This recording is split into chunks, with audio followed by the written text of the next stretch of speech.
You're doing good, doing good. Uh, just was speaking with a few souls just prior. Yeah. And you're in the forest, Madura Yeah, in the bush. in the bush.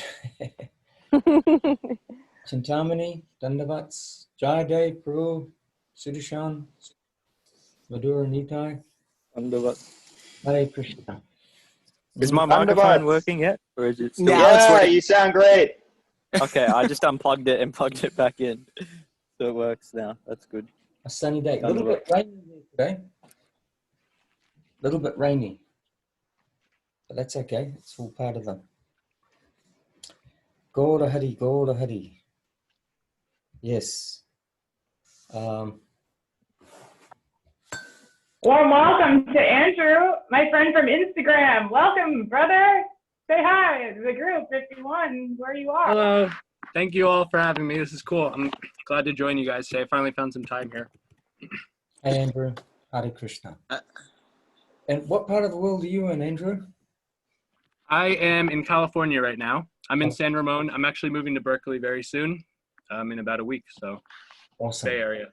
Awesome. Yeah. Awesome. Moving. Nice. Just enjoy, Dave. How are you doing with all your work in the truck? Doing great. Yeah, it's been mercifully not so hot. So we're just slowly but surely packing and doing the last little tinkerings on the van house. Yeah. Let's see if let's see if there's anything exciting to show you. I think it looks pretty much the same as what you've seen probably, but let's see. Here, I'll give you the really quick tour. It's a little messy, but here. There we go. Getting packed up. You know, got some more boxes and stuff. So much room for storage. Got the dunga happening. Yeah, it's a little crazy in here, but we're getting there. Got the stove back in.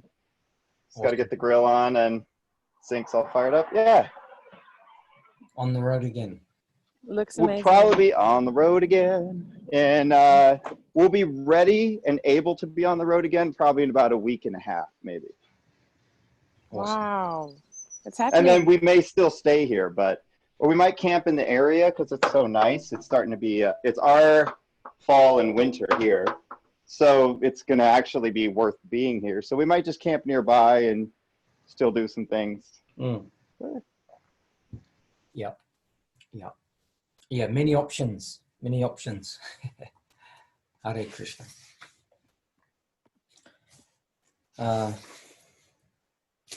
And Chintamani, you were saying Andrew came through your Instagram. Have you met in person? How did you all meet? Oh, hi. I'm muted, but Andrew, I think, wants to share. Andrew, you go first. I want to hear from you. I hear myself all day long. We met. I began following your Instagram page, and it really started with me. I would watch your Thursday morning lectures and stuff. I would be having them on in the office and stuff, and they just were very enlightening and very calming, and I kind of would look forward to them every week. And I'm just, that's kind of how we haven't met in person yet or anything. I haven't really met anyone within this community in person. It's kind of been, it's been like a self, journey here that I'm making. But I'm very, very interested, and I feel very welcome and stuff. And so I hope this is the start of a cool new chapter for me in my life. Definitely. Yeah. The great Vedanta. Yeah, what is it here? Look, the innermost hankering of every soul is for beauty, love, affection, and harmony, not for power, knowledge, or anything else. This is the diagnosis of the whole creation in time and space. Their common cause is one. But it is rare for a soul to reach such a clear stage of hankering for reality as to understand this point. Few souls are to be found in this world who are really conscious of their innermost necessity, who realize we want Krishna, we want Vrindavan. So Krishna lives in Vrindavan. So Krishna represents he's the all attractive one, the source, divine love. So, yeah, many think it's power, knowledge, so many things, but love reigns supreme in that realm. So some hanker for that. It always, when I read this, I often, reflect in songs and in Western culture, that tendency. And my master, he once expressed that when we were children, we glimpsed something of what was bhakti, because there is in children, there's an innocence of wanting to, the natural state is to love and be loved. No doubt the world tries to shut that down on many levels, because we're told the world's not always a good place.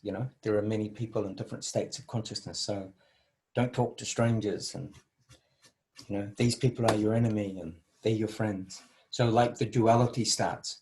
But in the innocence of a child is the feeling, the desire to want to love. No doubt this may not be the best place for that to be shown, but in the company of those who are awakening to what truly is divine love, what is, a higher love, spiritual, divine, then of course that innocence can run free. So, but it is the natural feeling, the natural want. To have restriction and calculation and to, to muzzle and check yourself is not really a natural state. But it is true, you may have to do that here. Because you may want to hug everyone, not everyone may want to hug you. So that can be the play. Anyway, that was a quote from this beautiful book here that Chintamani Devidasi sent me as a gift. Loving Search for the Lost Servant. Loving search. So God is searching for us. Krishna, love is on a mission to find us out. And that happens from our side, our tendency to search for truth, love, relief, beauty, truth, that searching tendency.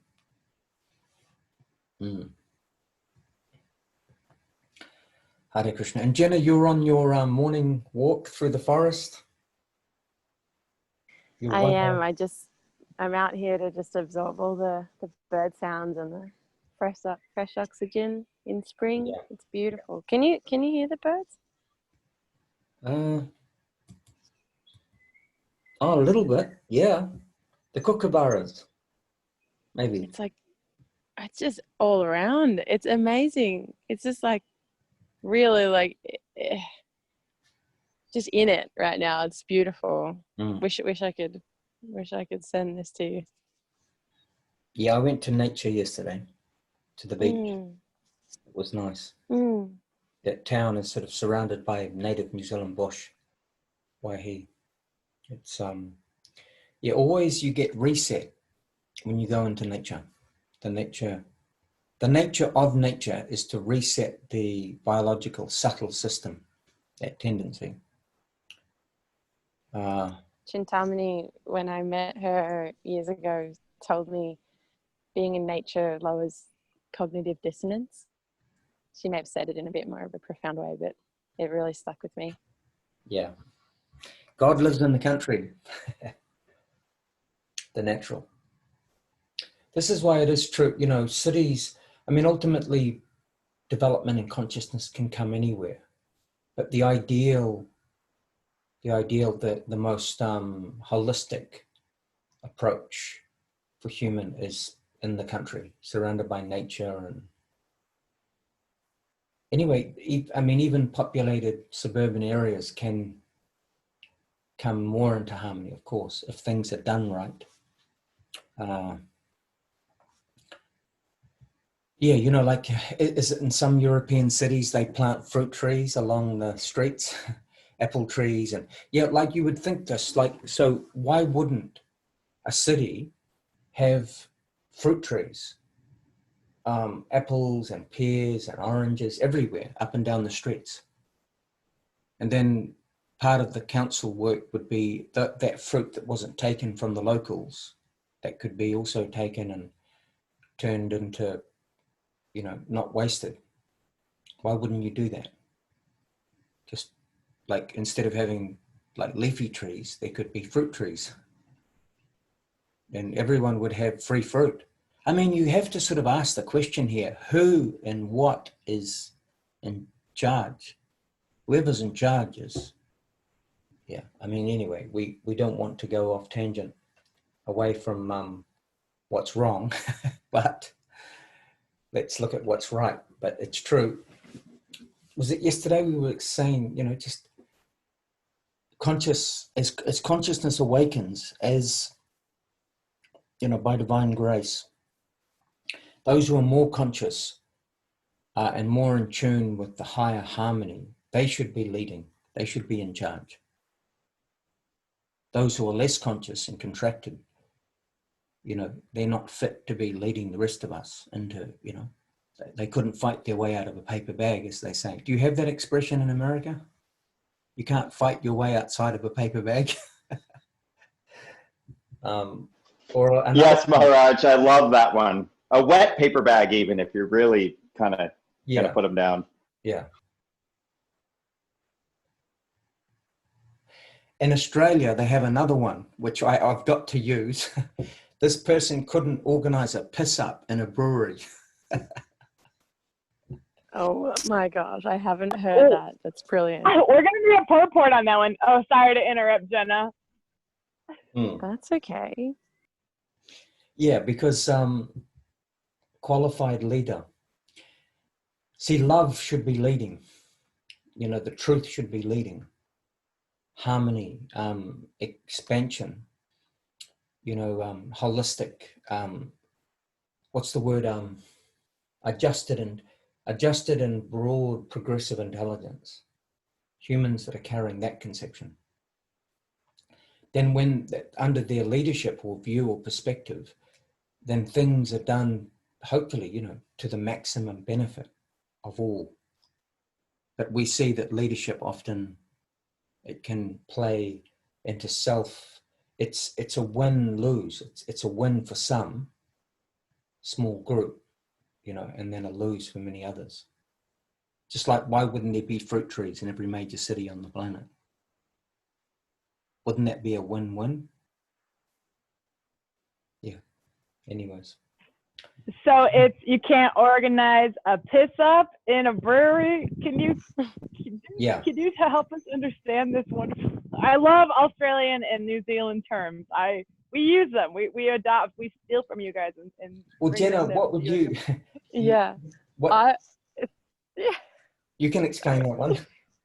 Well, I was gonna say, Chintamani, like, yeah. What's your like guess? What do you think that means? Can I venture one? Only because Sudarshan's actually my guru, because he's the first one that brought me to the idea of being drunk had to do with piss or something. He had some amazing phrase, Sudarshan or Chintamani. Do you remember what that phrase was Sudarshan said that was so funny? It had to do with being drunk. On the piss. On the piss. So I'm guessing a piss off is a contest to see who can get more drunk. And which is usually a self-organizing phenomenon when you have a brewery. Like pretty much a piss-off is what happens in a brewery. So someone who couldn't organize a piss-off in a brewery couldn't even organize what already happens. That's my guess. Yeah. Close, yeah. Yeah. Yeah. Maharaj? Yeah. So it's saying that, you know, like, you know, it's like, you know, yeah, the ability to organize anything progressively is almost minimal. Such a person is surrounded by beer and vats and it's everywhere, but they can't organize anything. They don't know where to start. But it is true, the Kali Yuga, this is expressed in the Kali Yuga. It's self-serving. It's a very provincial, limited leadership.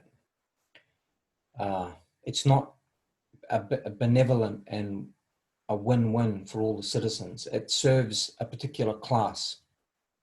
So leadership to serve particular classes. Anyways, this is what we're contending. But remember, you know, ultimately, any type of what's happening here in this system is particular types of agendas and narratives are being presented. And so the media and government is presenting its narrative, but the narrative is leading the rest of the mass consciousness in a particular direction. But the mass has to wake up and realize this narrative is not for the benefit of the mass. Clearly not. Food, everything, so many things have to change. So if the leadership has its narrative, which is corruptible, then the masses have to find a new narrative. That's us. The power is in the people, it's true. But then the masses, it's like even Mahaprabhu's movement, he didn't go to the erudite and to the academics. He went to anybody and everybody. His movement started from the outside, and then he wanted it to climb into the narrative of leadership. Let the masses wake up. Then they'll realize these leaders don't serve us. Yeah.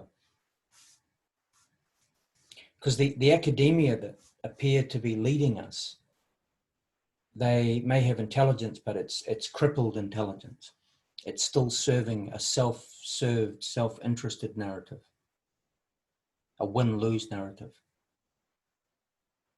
See, that's why the divine narrative is a win-win for all.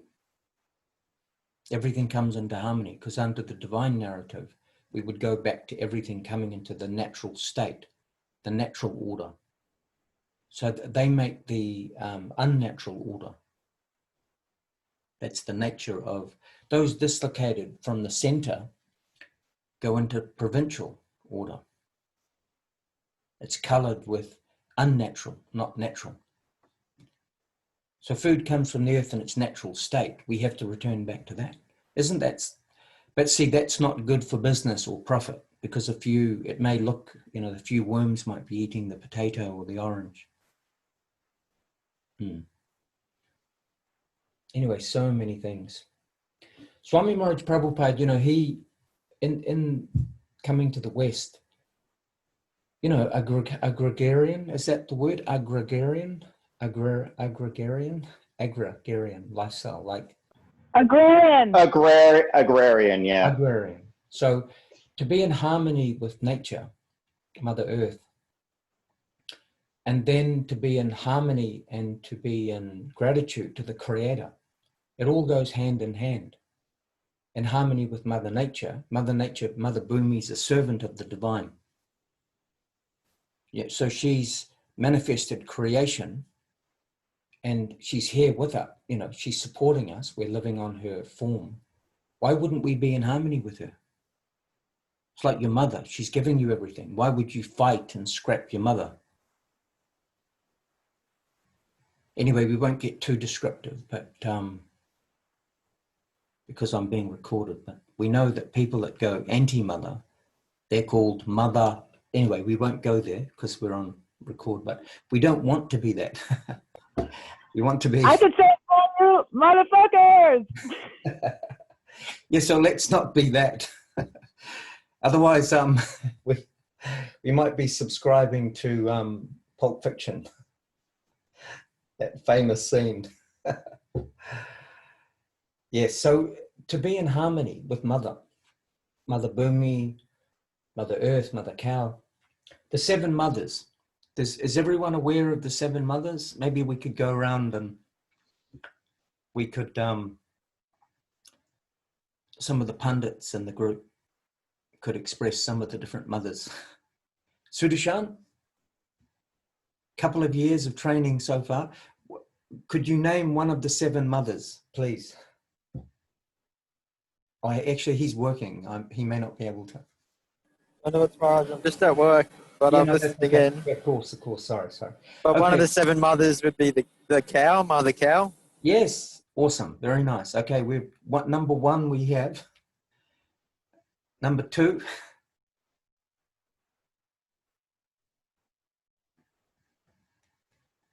Chintamani. Mother Earth.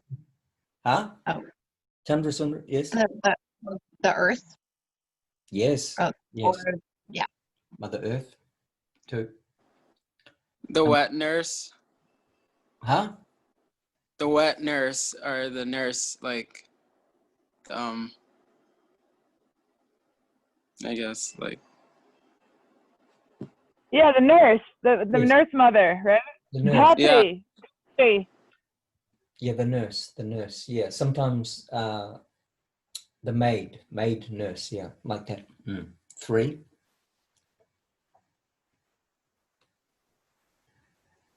Chintamani knows all of them. Oh, okay. Then she must reveal why she's holding back. Oh, I'm just letting other people get the chance to go, and then we'll come in at the end if we need to.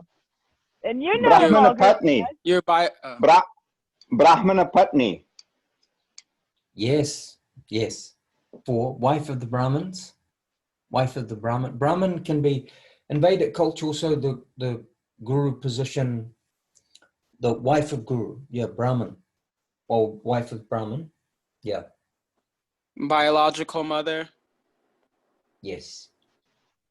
Oh yeah, her too. God bless her cotton socks. You know, we always prayed for a good mother, depending. We don't always get an elevated mother, but anyway, something that serves. So I think we're up to number 5. Chintamani, maybe welcome your. I think the last 2 we have are right. The wife of the king. Yes. The Rajapatni, and with Ganga Ma, right? She is one of the mothers. Yeah, of course, there is the supreme mother, the supreme feminine. Yeah, so sometimes I've heard different interpretations of the 7th, which is the divine, Ganga, Parvati, the goddess, supreme goddess. Yeah. But it will be variegated to different, for some Parvati, Uma, for some Ganga. So in harmony with the 7 mothers. Yeah. Anyway, to be in alignment with Mother Earth, this is, advancing progressive human civilization is to be a good son and daughter of the mama. It's like Chandrika Sundari. If the children misbehave, then mama's there to go, boundary. Because otherwise there'll be chaos.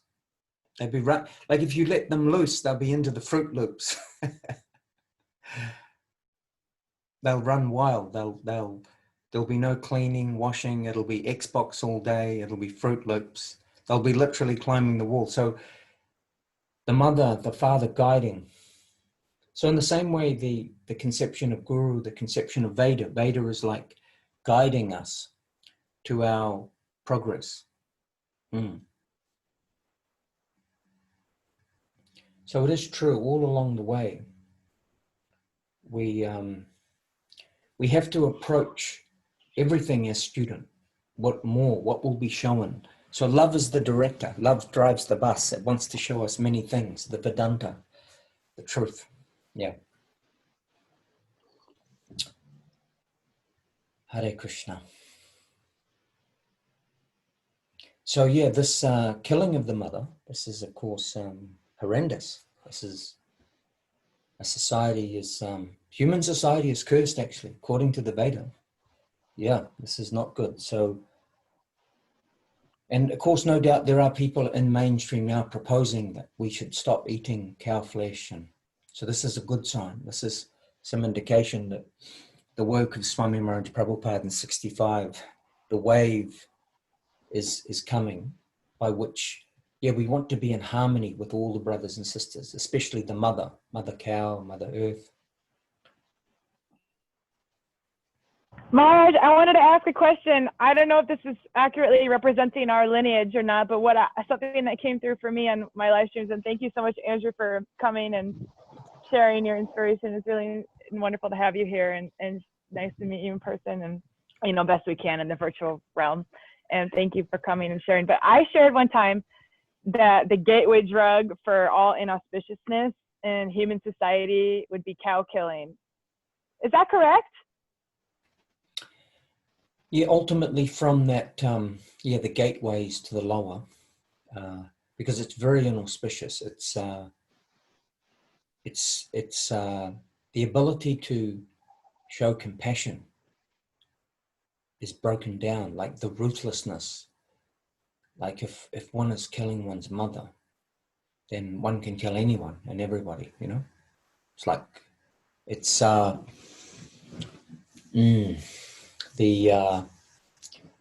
predatorial nature. Because see, mother, you know, of course we may have those who are subscribing to the vegan lifestyle, but generally from, you know, so many gifts are coming from Mother Cow, from the Vedic perspective. So one who is gifting you, why would you kill one who is gifting you? That's ruthless, you know, that's very ungrateful. And the male counterpart is the bull, you know, the bull is plowing until the tractors were there, the bull plowed the earth, the dharma, and made from that you got grain. So in Vedic culture, the cow and the bull were giving everything. Yes.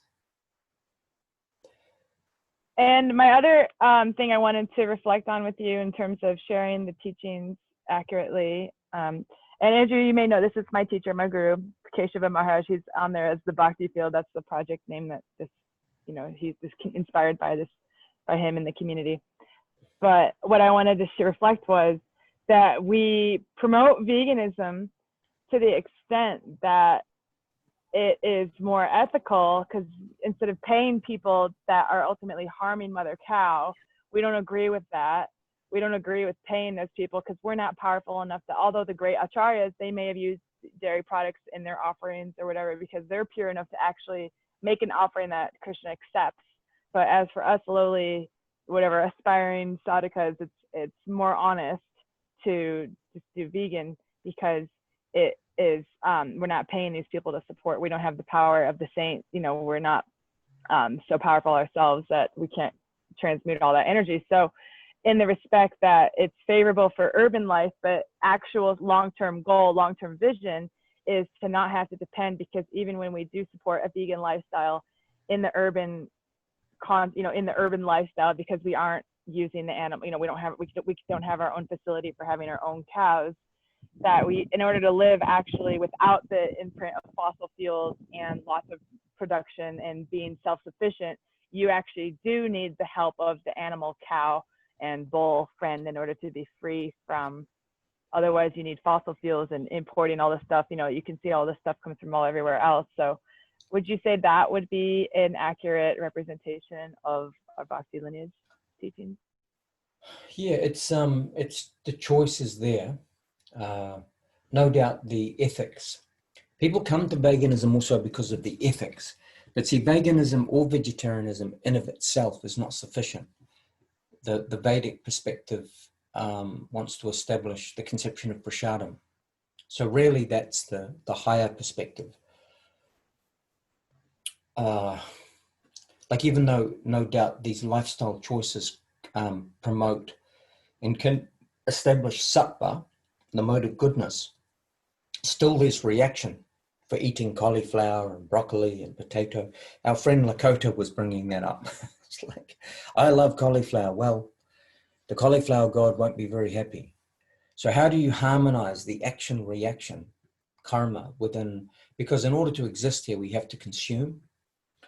So there's always action and reaction going on. So this is where it's harmonized by offering to the higher. Sarvadhamam prityajammamikam sananambraja aham tvam sapapapibhyo mokshishami masuchaha. So I'll take the reaction. So when you offer foodstuff, bhoga, to the higher, Krishna will take that reaction. So we have to subsist here. So through prasadam, saridara vijijal jujendriya tahikal jiva fele visya saguri. The tongue is the most voracious of the sense. We have to eat to survive here. We have to consume.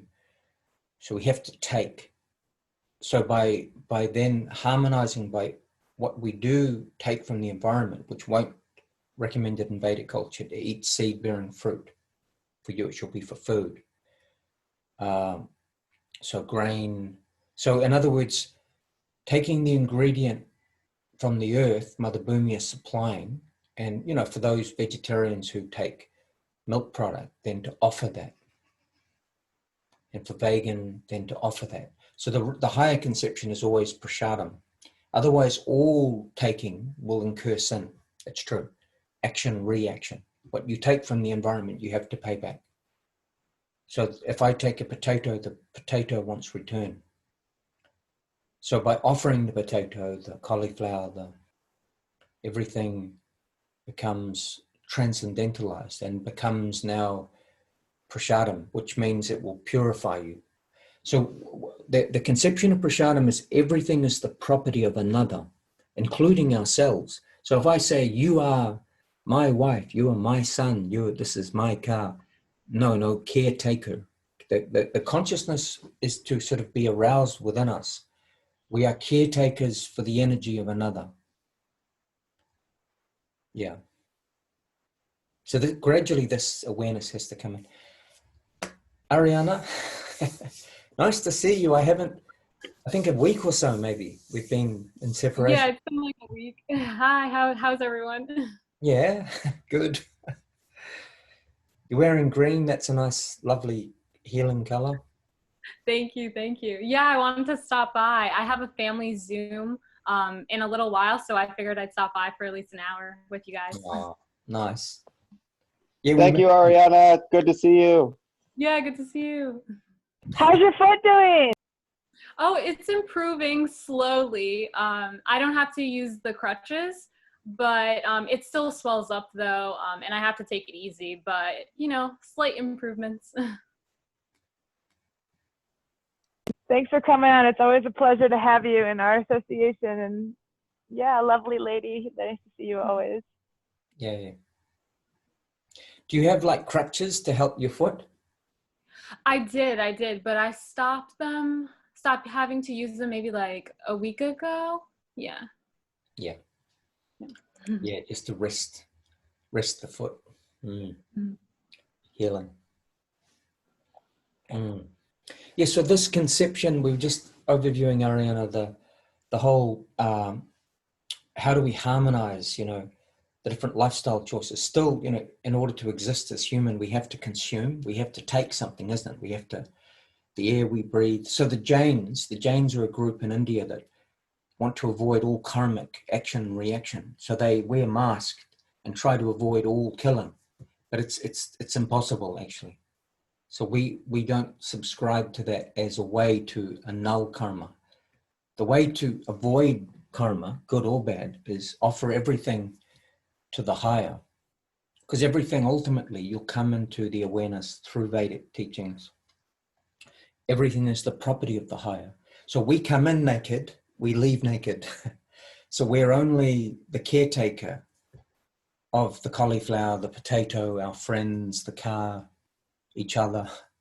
So everything is the property of the higher, everything on loan. Even the body you're inside of, it's not your vehicle. You're just temporarily inhibiting. So it's also the property of the higher. Someone might go, this is my arm. It's like, for how long, sir?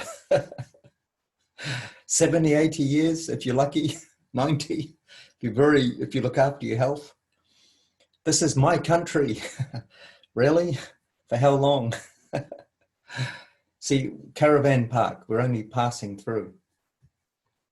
So the higher awareness is that everything is the property of another. So caretake and offer everything to the upper and everything will be harmonized. You won't be held responsible for the consumption of anything if you offer everything to the higher. Everything will become prasadam, including your loved ones, your babies, your house, your car. That will also be prasadam. So when we take the potato and offer it, becomes prasadam, right? But do you know that by offering yourself, you also become prasadam? If your friends offer themselves to the higher, they become aspects of that mercy.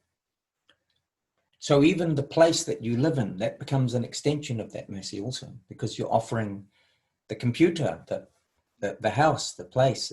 So connect everything to love, everything becomes transcendentalized. to Krishna.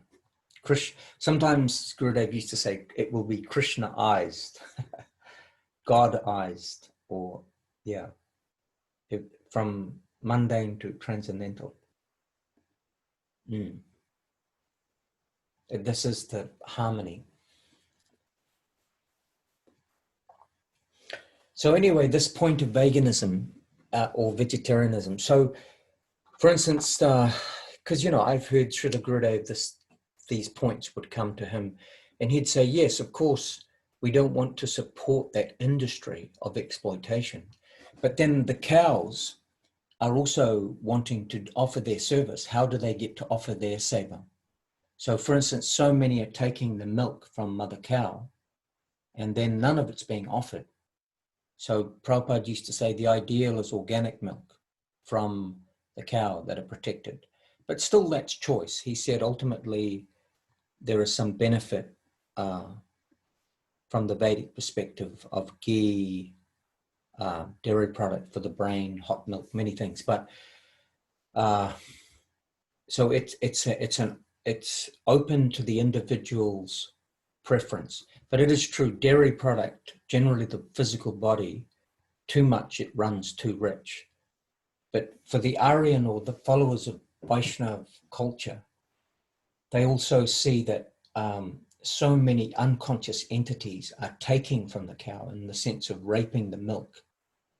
But if some Brahmins and some are taking droplets or some of the bulk milk that comes from that exploitation, and then that's going to the altar of great masters and being offered, then the cows also get benefit. So you get benefit what you offer. So why the cows can't get that chance to make offering? Because in Vedic culture, in India, they always make offerings. The cows, the demigods, which are inside the cows, they're always offering to Krishna. If you go to India, the cows are being milked, and their offerings are going in the form of sandesh and curd and many offerings. But that's in the ideal. They're protected there. So it's true, some Vaishnavas, some on the path of bhakti choose veganism because they don't want to be connected with that action reaction of the mass rape exploitation. But then if you have organic, a biodynamic or protected cows that won't be killed, and that the milk is, that the calves are being protected, the calves can have the milk, what's left over that goes to some vegetable dish, or that will be a choice. So we don't police or make any sort of locked conception, every individual. But higher than milk, vegetable, what's being offered is that offer everything. Because even the potato will bind you if it's not offered, because it's the property. So papayonia means the sin, self-interested nature. So this conception of what lifestyle choice is best, for us, the higher perspective is offer everything to the higher. But of course, you can't offer cow flesh. You can't offer crickets and snakes and lizards and rats to Krishna. He won't accept only sattva. Yeah, so within the bhakti yoga fields, there are many that choose vegan. They offer non-dairy to the higher, and that's accepted. And some offer vegetable plus dairy. But the ideal is to offer dairy from protected cows. That's our conception, if possible. And then in some cases, depending, if you feel, okay, well, most of the milk, the cows are going to be milked. That some may feel, no, they should get some chance of offering as well. So someone might buy 2 liters of standard milk at the supermarket. Most people are drinking and consuming that. But the cows also in that terrible situation. It's a horrid situation. I know it only so well. I'm speaking directly from experience. I milked cows for many years on and off. So I was deeply involved with that. But then in that realm, in that situation, how they can make some offering to the higher. If some Aryan or Vaishnava takes that milk, then those cows will get benefit, it's true. Because if it's going to the mouth of people who have no consciousness of divinity, then of course it's all, they don't get to offer to Krishna. It goes to the tables of people who have no consciousness. So yeah, the prasadam conception is the higher. Offer everything and then it becomes blessed. Want to welcome Bree? Welcome, Bree. Is that how you say your name? You can unmute and say hi if you like and where Hey you're guys. from. Hey, yeah, it's Bree. I live in Charlotte. So, yeah. Thanks for having me on. Charlotte. Where's Charlotte, Bree? What part of the United States? Charlotte. You have to tell me. I'm North Carolina. Charlotte, North Carolina. Yeah, North Carolina. Awesome. South Carolina, North Carolina.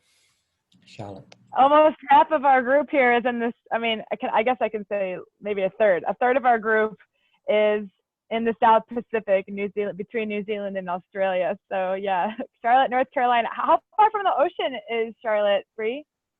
I think we're about 3 hours from the closest beach. So pretty nice, and then you have the mountains close by too. So wow, beautiful spot. Awesome. Charlotte, so many places. Awesome. Well, welcome. Worlds, yeah. Thank you. And Bree, do you have much previous experience or connection with yoga, meditation, bhakti, practitioner, India? No, I would say that I'm just like interested or beginner, or yeah, don't know a lot. I've tried yoga. I would like to do a little bit more, just always out of time. Yeah. But I'm sure there's always time in the day to at least do something. Yeah. It is becoming very popular. I mean, like it's probably an assumption to say like alternate lifestyles are prevalent on the West Coast. Is that right? Yeah, the West Coast. No, hold on. California's the West Coast. So, but and now because of the internet, it's everywhere. Everywhere, yoga, meditation, vegetarianism, alternate lifestyles is prevalent.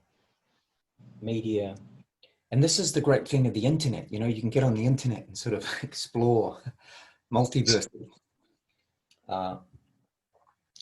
Yes, the pursuit of happiness, the pursuit of, is there a better way to eat, a better way to live? Can I be more in harmony with myself? Like the stresses, the anxieties, the fear that, you know, because all, as humans, we're confronted by many sort of emotions, sensations. So can I come into a better version of myself? I think this is becoming more prevalent in society. And I think with the onset of this pandemic and COVID, I think many people are asking questions about, you know, what's important, harmony, how to stay centered, progressive, not fall into the fear mongering thing. Yeah. It is intrinsic actually. Yeah, the very nature of the soul is pleasure seeking by nature, Satchidanandam. Inner fulfillment is intrinsic within us. So to keep searching for higher love, higher happiness, higher harmony, it's intrinsic. It's actually deeply connected with the soul. So even coming into a group like this is very natural, like it's inherent within us, according to Veda, to search out what's the truth, who am I, how can I attain higher harmony, deeper relationship, more loving feeling in my life.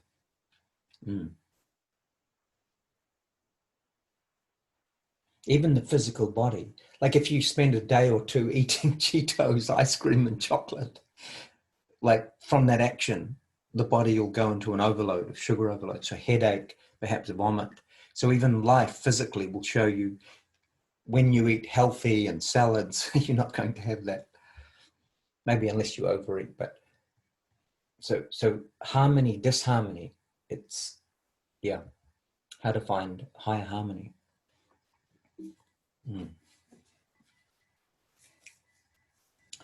Hare Krishna.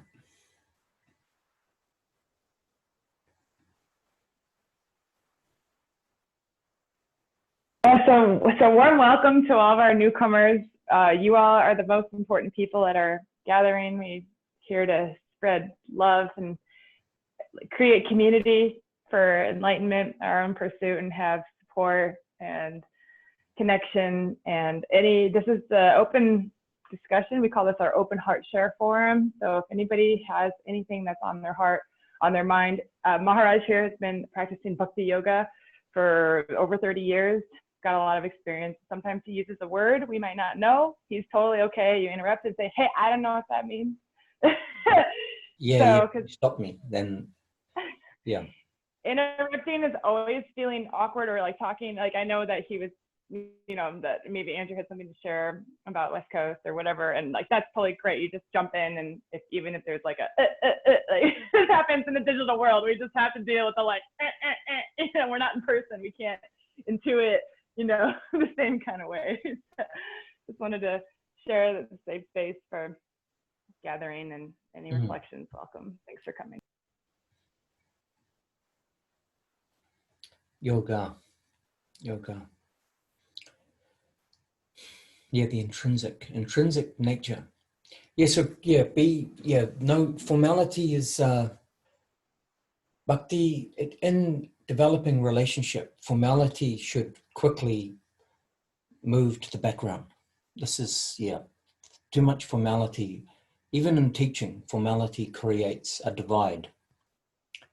The nature of Veda is it's a close friend. So the distributors, or those who are attempting to be conduits, it's very friendly, it's free flowing, freelance style. No doubt some form over subject, some form helps, just so that it's, we're not all talking over the top of each other, but a familiar and friendly interaction, informal, is where the free flow can move, and engagement and interaction with the subject matter. So if anything passes that it's like, then stop and capture that thought or reflection, or present your own reflection. Because see, anything of the Vedic conception should be relevant. How is that relevant? It's like if we come into a feeling or awareness that Veda or the great mystic path of yoga is for people who live in the Himalayas, then we're going abstract with it. This is being discussed here for the relevance of those who are here. How do we apply it in our living day, in our lives, wherever we are? Because yoga is for everyone. It's not for enlightenment, is for all. Sometimes you'll see, like in the 70s, books like Paramahamsa Yogananda, Autobiography of a Yogi, and it's like, oh, that's great for him. But that's you. That can be you. You can be Paramahamsa Yogananda. That can be me. That's so do you see, drawing these great teachings in relevance right here, right now? So no doubt that will stimulate many questions, many answers, many references.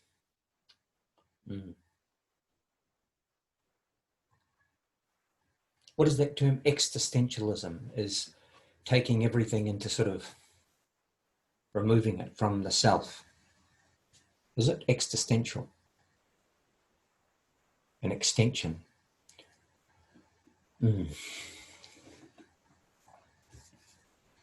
Anyway, generally, one thing to reflect is bhakti, the path of bhakti yoga, specifically heart yoga, the path of the heart, is mantra is very prevalent in bhakti. So if everyone's Bri, have you heard of mantra? Mantra, the term mantra? Yeah, it's kind of like just repeating phrases or sounds, right? Yes, yeah. Get you in the headspace. Yeah, mantra.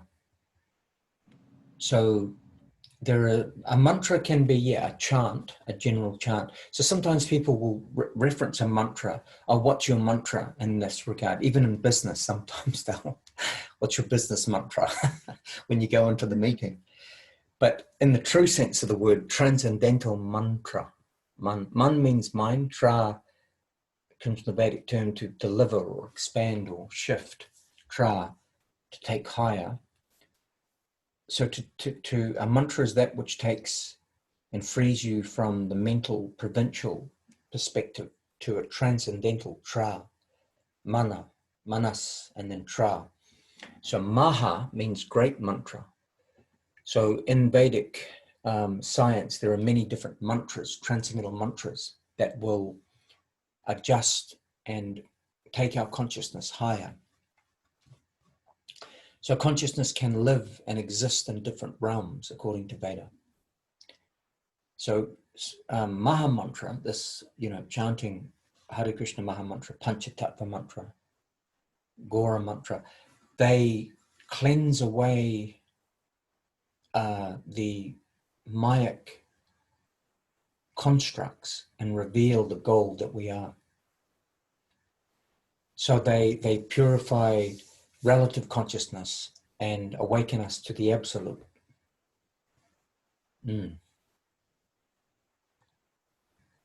Mantra, Maha Mantra. Mantra, mantram. So anyway, so sound, and we see in Buddhism, Om Mani Padme Hum, sound is, and even in the Christian term, right? The sound I am the sound. Or the word I am the word. Is that the term in Christian? What's that term? All those good Catholics amongst us. Chintamani, you were brought up a good Catholic girl. I think that's right. In the beginning was the Word. You mean this one? Yes, in the beginning. In the beginning was the Word, and the Word was good, and it was like basically the first line of the Bible in the English, at least New King James translation. So if the word is written, before it's written, it was a sound. So sound first, the word I am. Yeah, first was the word. What is the word of God? Or, our Father who art in heaven, hallowed be thy name. Hallowed means to chant or glorify. So sound, divine sound, transcendental sound. So we're very fortunate in the Kali Yuga. God has made himself available to us to purify us, connect us, awaken us through transcendental sound vibration. So this Maha Mantra is a universal mantra. It's been chanted for eons through many systems, societies. This Hare Krishna Maha Mantra, Hare Krishna, Krishna Krishna, Hare Hare, Hare Rama, Rama Rama, Hare Hare. So in India, very prevalent, and even other yoga schools are using Maha Mantra. It's not just the bhakti yogis. You'll see kirtan is now quite popular in the East Coast. Different parts of America, you have now big kirtan parties. People will involve in kirtan, and different yoga groups, Raja yogis, even in Hatha, Kriya, they'll also implement Maha Mantra. So it's quite common. So mantra will, shift, bring levels of awakenment, cleansing in consciousness, to awaken the original consciousness. Mantra.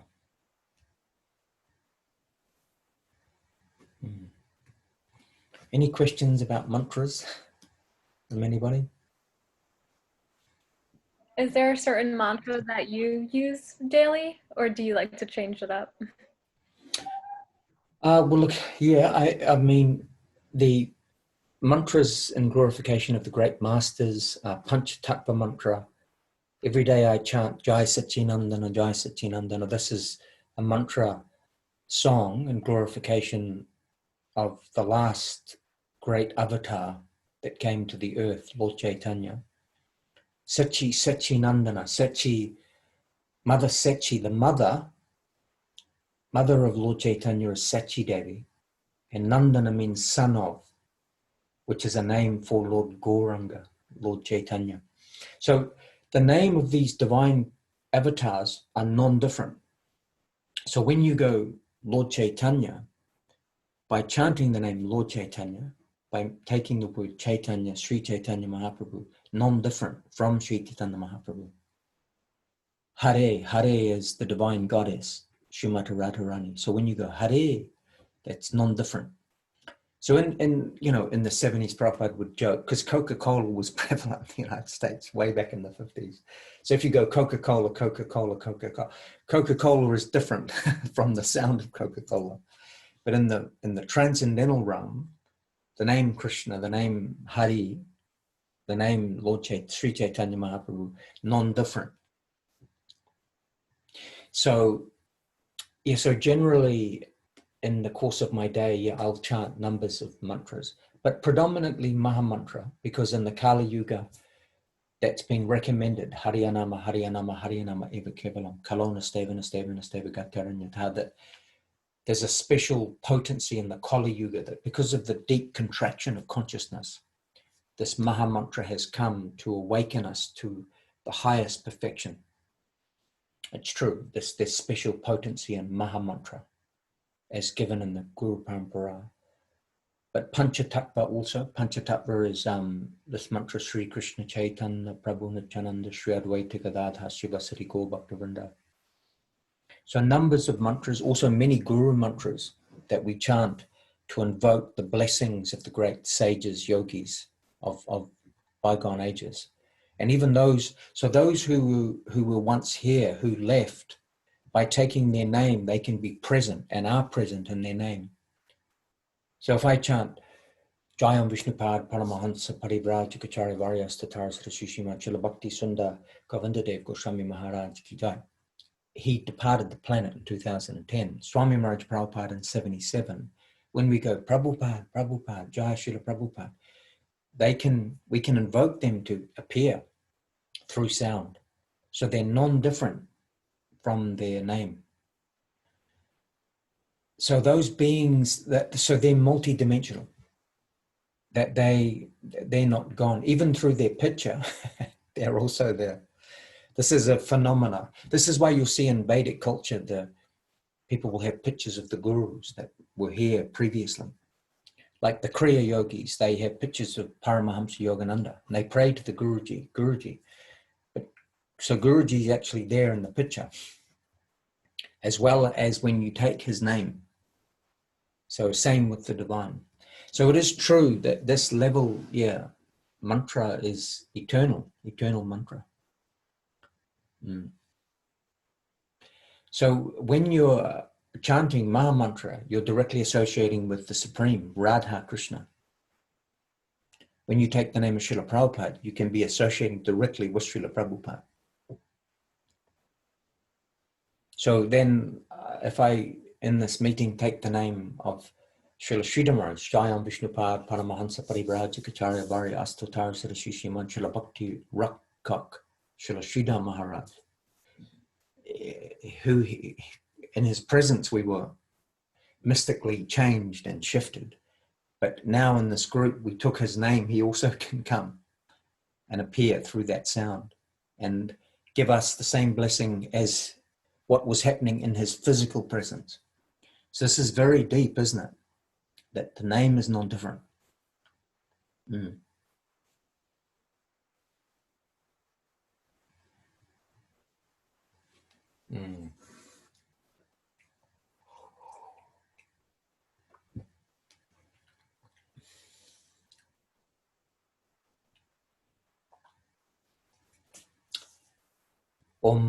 Om is, the syllable Om is found everywhere in Bhakti, the Bhakti path. Jai Om Vishnupad Paramahamsa, Nama Om Vishnupadaya, Om Ma Gyanata Marandasya Gyananjana Shalakaya.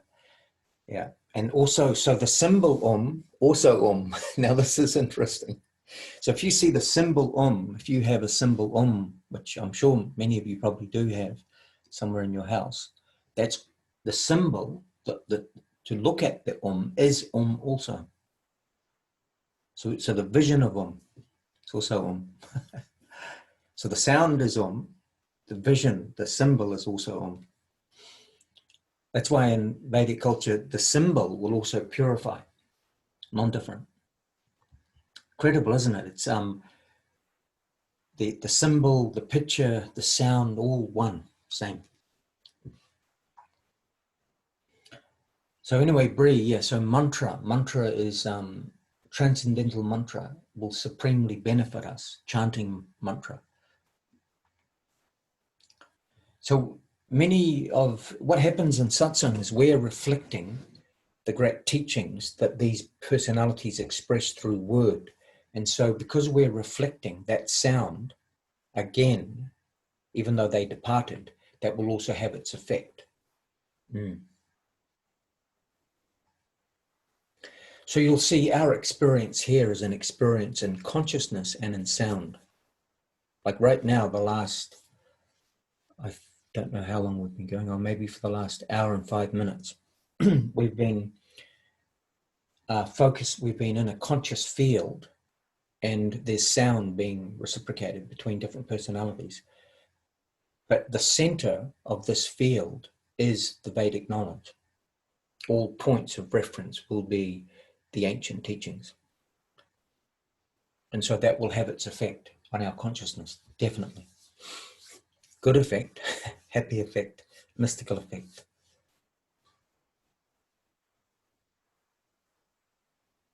So we're reflecting the words spoken and the lessons and teachings spoken by many great masters and rishis, reinvigorating that in context right here, right now.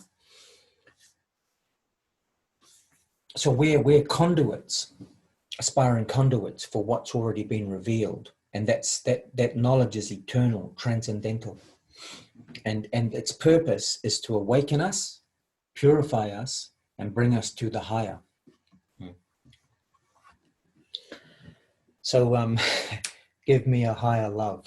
This is our song. This knowledge, wisdom, reflections, it will bring us to a higher love.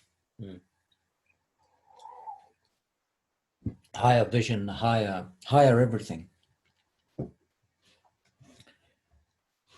But natural high, mystical high. Slowly but surely. Because the source of Veda is the highest. Veda is emanating from that level. Yeah, the truth, realms of truth.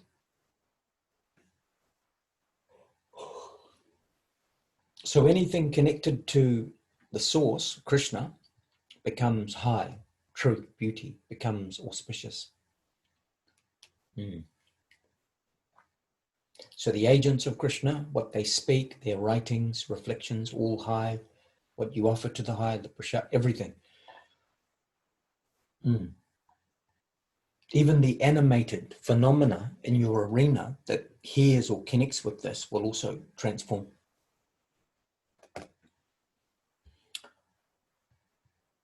So ashram, or tirtha, auspicious.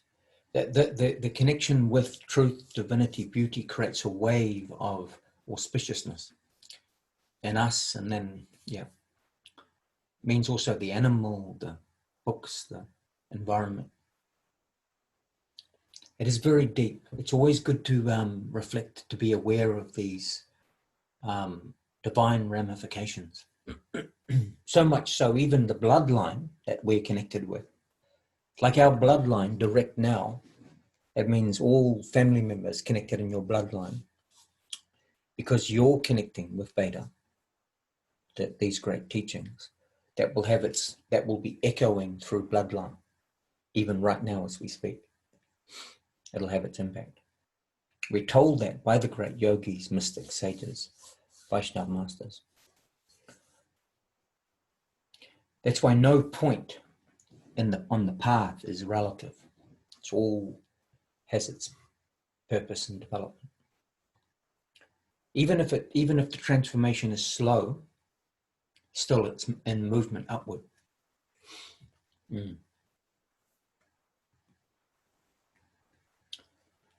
Hare Krishna.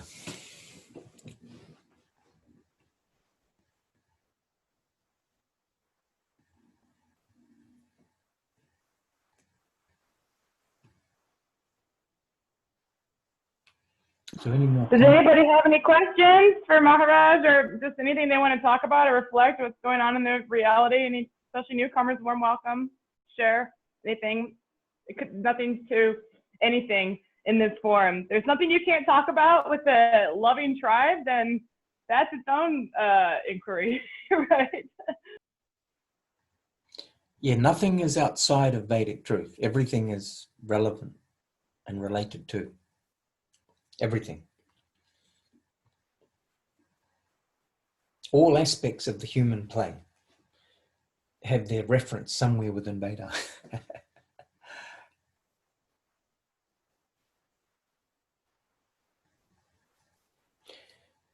The soul is in constant addiction, constant hankering, either searching for the fulfillment within the phenomena or within reality. So Veda wants to draw always to reality. Let's get real. Let's take you to the real place where you can truly be fulfilled. Via mantra, via practice, via everything. So this is one reference. Just the motivation of materialists and spiritualists is the same motivation, fulfillment. It's just now, where will you go to be fulfilled? What will you search out? You know, where are we allowing ourselves to be directed? Who are we allowing ourselves to be directed by? So we've, in our search for the truth, beauty, love, divinity, we've approached experts, divine experts of the transcendental level, realm. Swami Maharaj Prabhupada, Srila Sridhar Maharaj, Srila Govinda Maharaj. And they're representing a great lineage of system, transcendental system of approach to that fulfillment. And of course, in the world, if you leave your house now and you go out and you go, how can I get fulfilled? So, if you're outside a big supermarket, they might say, well, you could try your luck in there. You could wander the aisles. You'll be searching for some food fulfillment, then entertainment fulfillment, different conception of fulfillment. So everywhere, the marketplace, the world is a marketplace. Everyone is advertising. And we're giving our energy to different stalls. So the Veda is also set up stall. And some are no doubt fortunate to stop at that market stall.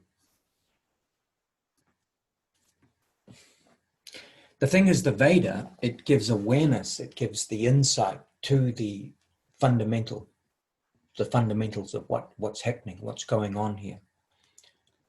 The human condition, the hankering nature. It gives explanation to the entire field, both aham sarvasya prabhavo, material and spiritual. It's true that science is, that knowledge is available. Bhagavad Gita as it is. Srimad Bhagavatam. Very deep. Hi, I see Mauricio, you're here with us. It's got your video and you're unmuted. Say hi. Yeah, hi. Sorry, I've been, I feel like I'm the ghost member here of this congregation, of this Sangha, but hi everyone, I'm Mauricio. Hey, Mauricio. I pop in and out. Yeah. Hare Krishna, everyone. Just wanted to say hi. Yes. Share something with us, Mauricio. Tell us about your path a little bit, Bhakti inspiration, anything. It doesn't have to be that, just whatever you want to share. Share something. I came into contact with Krishna consciousness back in, I think, like late 2008. Okay, I'll tell an interesting story. And the way I came across it was, I had initially I was in La Jolla, and I initially went to the post office to run an errand. I was working with someone and with my girlfriend at the time, and I saw someone in a wheelchair selling flowers, and I thought, let me buy her some flowers. I bought the flowers, and the guy handed me a book, and he was just holding it out. And I'm like, what is he giving me? What is this? And then this is where it started. I had a gut feeling that says, just take the book. And I'm like, all right, take the book. So I take it, And then I start looking at the pictures, and it's a picture of Mahavishnu lying in the ocean. And for me, it's the first time looking. I'm like, well, this looks kind of groovy. What is this? This feels familiar. And that's where I exposed myself to the name Krishna. And at this time, I had been listening to the band Tool, and they had this album, and there was a song that resonated with me where the song questioned, there has to be more than this. So I was in this mood of, there has to be more to this reality. And I'm reading this book. I forget the name of the book, but it's the one with the cover of the soul transmigrating through the body from youth to boyhood to adult to old age. That's the cover of the book. And it's Beyond Birth and Death. That's what it's called, Beyond Birth and Death. And I read that right there at work from beginning to end, and I was just blown away. And a few weeks later, I was staying at a hotel. I had stayed there before. I never got the inspiration to open the drawer next to the bed. But this time, that gut feeling, I opened it, and it's another one of Prabhupada's books. And This time it was The Quest for Enlightenment. And that's the second time in a gut feeling, I'm like, whoa, okay, I'm going to steal this book. I ended up asking for it to let me keep it. And so I'd like to tell you that I read it, but I didn't. I got involved in Maya with some bad people in a bad relationship. And from that relationship, I figured out what happened. I somehow or other ended up attracting a disembodied ghostly entity from this person or from this person's house. And there came a point where I was waking up with nightmares at 3 a.m., 3:30 a.m. And then finally one morning I woke up and there's this shadow at the edge of my bed, and I feel hatred from him. I feel all this negative energy. And I can see the outline, and so I figure I'm going to jump up and I'm going to turn on the light. That's going to be my first move. And so I get up and I do it. And once I do that, I find Prabhupada's book again. And so this time that gut feeling says, you know what, it's time to read it. I read it from that morning, and I finished reading the book, and I never had any other issue with any ghostly entities or anything like that, just from reading it. And while I was going through relationship difficulties and all sorts of just awful feelings, I kept having a feeling to read the book. But I kept asking myself, how is that book going to help me in the relationship and all of this? And it wasn't until I read everything, I'm like, oh, all right. And then I just went to the temple like around 2009, 2010 and kind of been going ever since, and just kind of been an aspiring Kali Yugite ever since. And so met a lot of nice devotees, and now here I am, Maharaj, So thank you for allowing me to share my story. I know it's didn't mean to be so long, but beautiful. Yeah. Can I just tag on one more synchronicity? Your name there is Maori. Maori. Yeah. Maharaj, can you explain Maori? Yes, well, Maori is Maori or Maori is the indigenous people of this country. To be Maori means to be connected with the gods, to be connected in the connection with the higher. And Maoridom, to be Maori means to be in connection with the higher. Like in Maori culture here, they have matariki, they have the awareness to be aware of the hierarchy, Eeyore, the supreme god, gods, goddesses. So the indigenous people here, you can't separate the culture from the esoteric spiritual aspects. So, and my father married a Māori woman, actually, in his second marriage.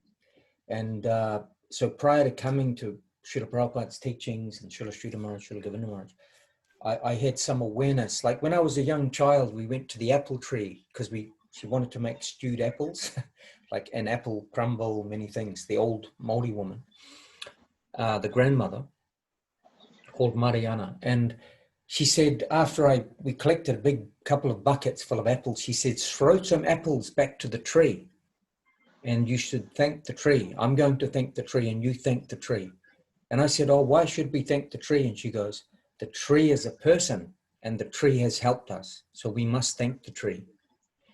And she said, not only the tree, but the earth that allows the tree to give the gift is also our mother. And we thank the earth, we thank the tree, and we thank, so Rangi and Papa, mother and father, means sky and earth. So in Māori culture, they have some awareness, like the Vedic teachings, that many beings, demigods, are supporting us, and the supreme God is giving power to all. So anyway, that name Maori or Māori is there. Yeah. Mm. Interesting. I had heard the some connection, but I'd never heard such an elaborate explanation. So thank you so much, Maharaja. That's pretty fascinating. Everywhere is the Vedic connection, you know. Yeah, I'll have to be sure to share that with my mother because she really liked my name. She named me after a teacher of hers that taught her how to read. No one had taken their time, so she told me my name was always special, and I'll be sure to share that with her. Thank you. Awesome. Beautiful.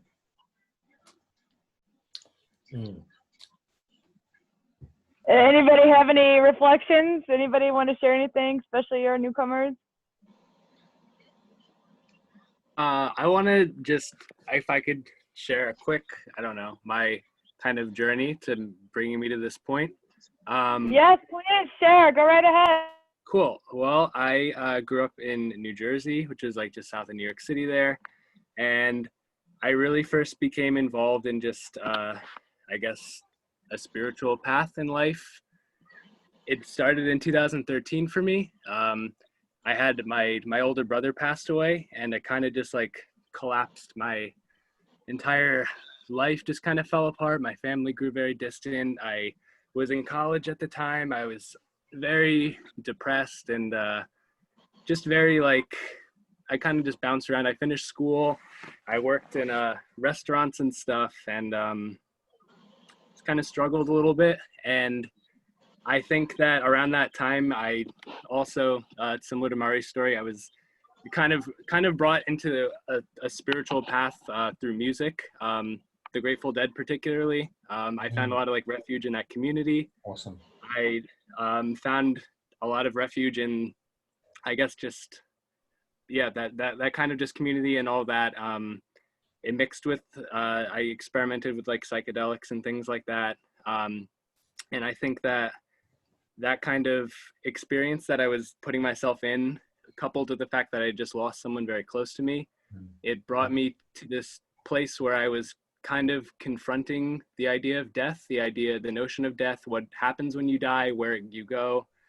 And obviously coupling that kind of thinking process with psychedelic use and things like that, you realize the temporal nature of everything, of our bodies, of this world, and that actually led me initially, I don't know, I spent a little while just thinking that I was not crazy, but just that I had never been exposed to any ideas, I guess, of any of these sorts of spiritual ways of thinking. And I kind of just assumed that it was just me that thought this way, and that I don't know, maybe I was crazy or something, and I was just traumatized by death. And that essentially, though, I had a lot of just realizations about just oneness and consciousness beyond the human body, beyond these physical limits, beyond the physical world that we can see in front of us.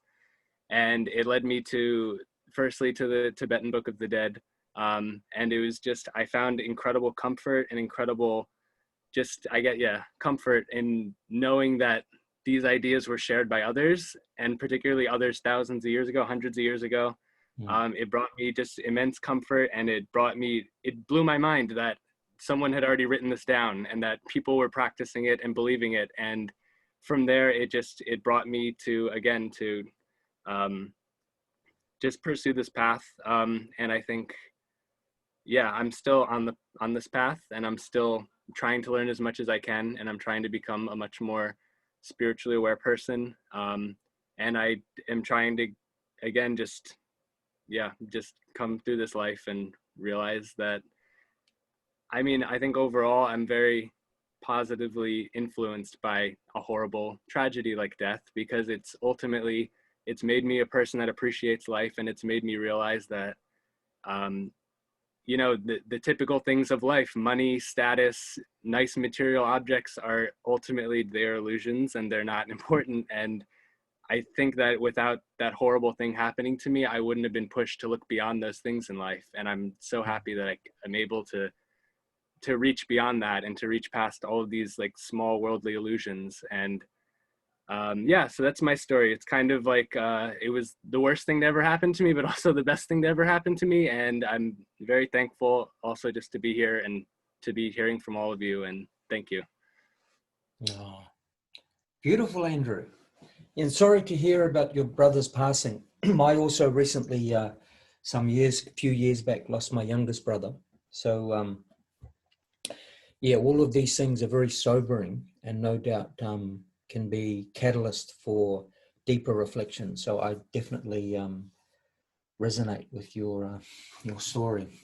It's incredible, isn't it? Incredible, the reality. We're all fortunate that there is knowledge beyond the mundane, like what our educational system is presenting to us as reality. It's way deeper. So yeah, we're not alone. Actually, everyone is asking these questions. Some can continue the pursuit, and others block it or shut it back down. But to pursue and ask the deeper questions is intelligent, actually. But the incredible thing is the great masters, rishis, mystics of many traditions are giving insight and revelation to these questions, answers to these questions. So we're fortunate. Hare Krishna.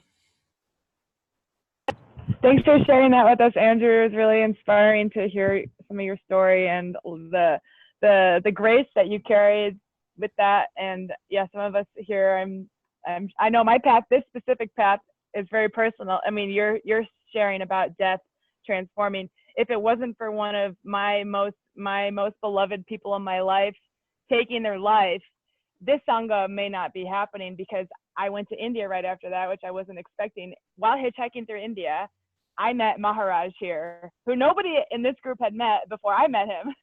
So except for Sudarshan. Sudarshan came along with Maharaj in the sense that when I met Sudarshan through Maharaj, but so I can't claim anything of that. But I'm not trying to claim, I'm just sharing how the power of, we don't know the trickle effect of our own lives, and that thing that seems like a horrible thing actually later in life is a humongous blessing that we can't even imagine how we're being shifted and shaped, and how the divine is wanting increased harmony. And if we're open to the divine prospects, to love, transcendence, truth, beauty, humility, if we're open, that's all it really takes.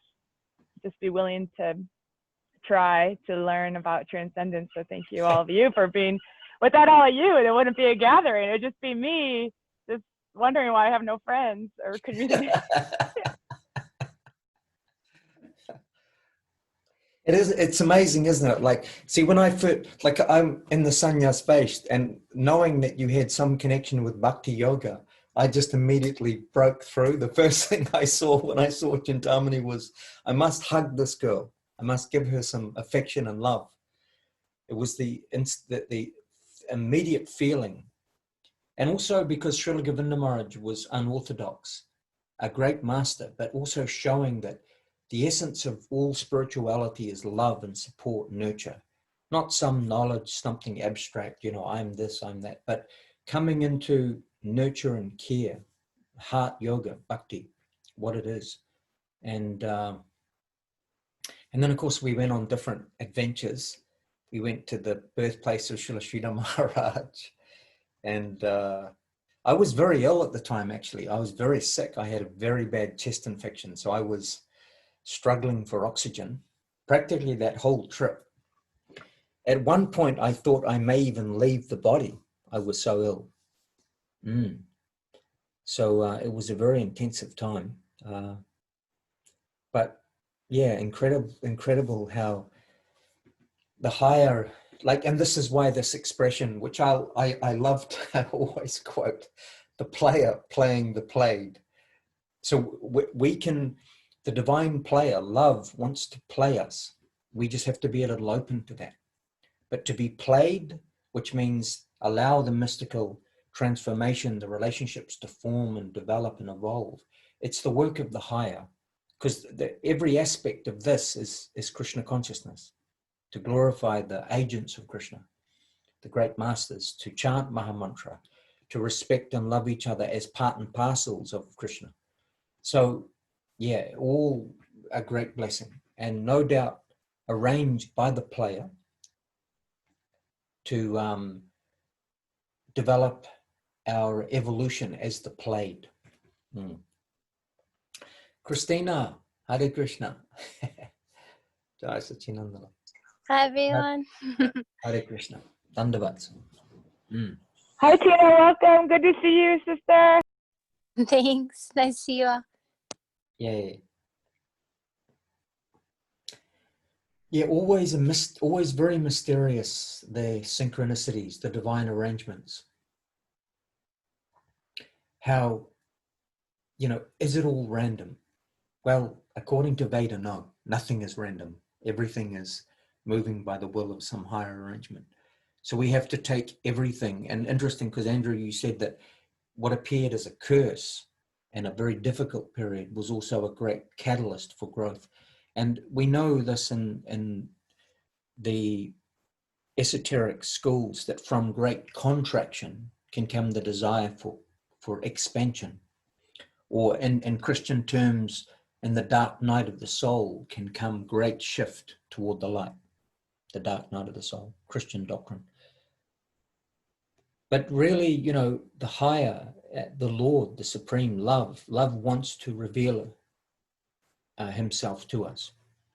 And God for us is, in the Vedic version, yes, yoga and the dark night of the soul. Beautiful. Madhura Nita, that's there, close, at the dark night of the soul. And then we're told God is not patriarchal masculine, he's feminine masculine, divine feminine, divine masculine, the divine couple. So we're not alone, wandering like lost souls swimming in the fishbowl. There is a truth, there is a purpose for it all. The Vedas tell us that these worlds are reformatory schools, and that the real purpose of human life is as to awaken in a relationship, return back home, back to the Supreme.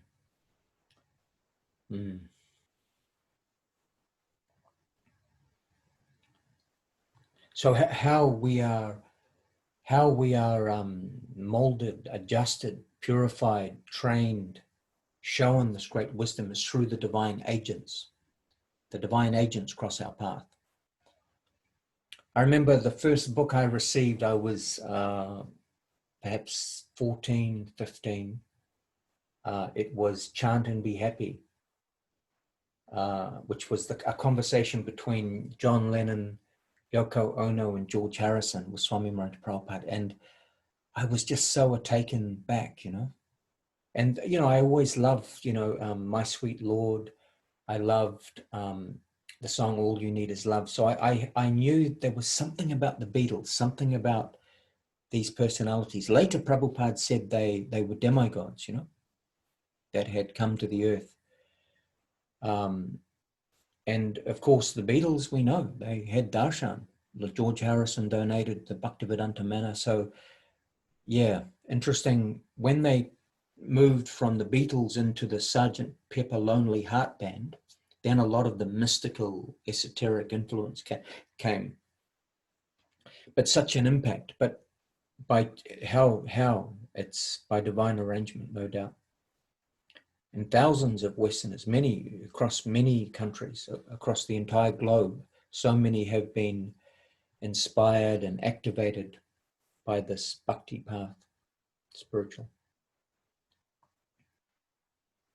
And then, around that time, Paramahamsa Yogananda, my sister, gave me one book, Metaphysical Meditations by Paramahamsa Yogananda. So actually my main guru before Srila Prabhupada was Paramahamsa Yogananda. So when Swami Maharaj Prabhupada expressed to me that, oh no, he was a bona fide yogi in India, Paramatma realized. It's like Brahmeti Paramatmeti Bhagavaniti Sabjate, means Brahman, conception, the impersonal, localized Chaitya Guru, Paramatma realization, Bhagavan, the three aspects of Vedic revelation of divinity. Yeah, very fortunate. Hare Krishna.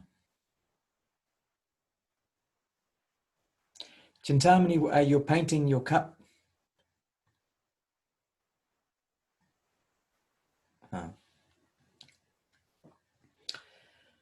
Jai Sachinandana, Jai Sachinandana.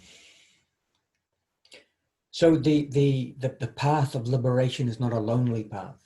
In the Kali Yuga, the Bhakti Yoga path is a path of tribe, a path of community.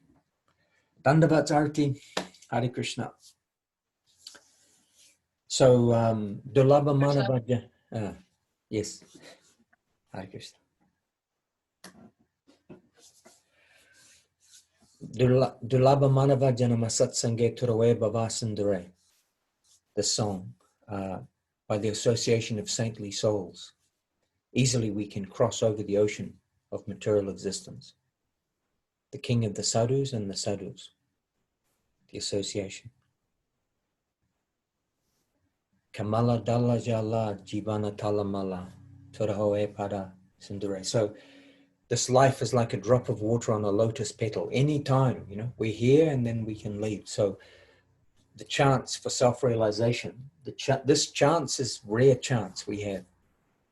Srila Swami Maharaj Prabhupada many times expressed this chanting of Maha Mantra, this connection that we have to bhakti is a great opportunity, divine opportunity in the human form of life. Brahmanda Brahmatikunda Bhagavan Jeev Guru Krishna Prashai Bhai Bhaktanada Beans, the seed of faith planted by the great Vedic masters. After wandering through many worlds, many lives, we get some chance by Krishna's mercy to get the seed of devotion planted, bhakti. Jaya Prabhupada, Jaya Prabhupada, Prabhupada, Jaya Prabhupada, Jaya Srila Prabhupada. So, Acharya Mambijaninan, everywhere Krishna has his agents moving. Love has the agents of truth moving to spread, to give hope to the hopeless. The conditioned soul, so the major souls activate and bring the minor souls back to the major position, Srila Sridhar Maharaj. So we are minor until we awaken. So from non-enlightenment to enlightenment. The potential is there in all jiva, dormant Krishna consciousness.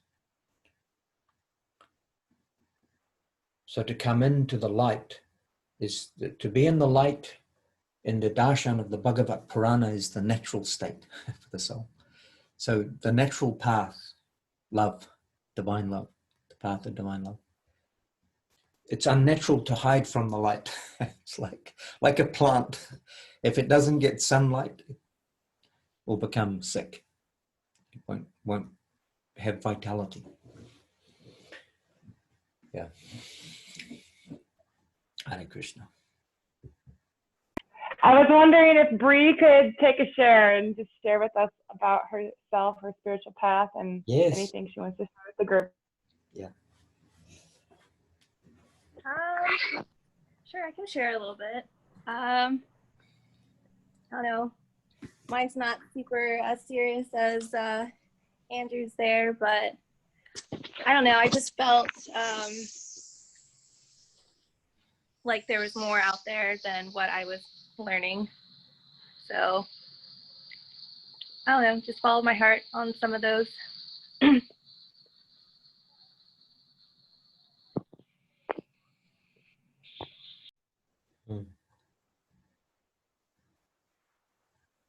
And are your brothers and sisters or parents, Bria, do they have any spiritual inclination or path or feeling?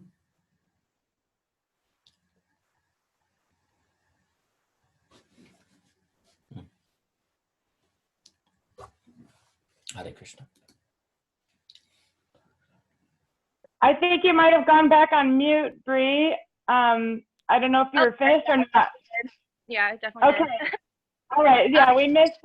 We heard up until that you're checking out things. So if you want to, I don't know what we missed. So please share. Oh yeah. No, I was just saying that I thought there was truth to a lot of different religions or spirituality. I don't really follow one religious path or anything, just kind of what feels right to me. But as far as my parents go, my dad was Catholic and my mom was always just some type of Christian. Like my parents are from Philippines and from Korea, so I don't think my mom ever tried Buddhism, but she never really wants to talk about it, I guess. But yeah, and then we grew up Baptist for the most part. But yeah, typical American stuff.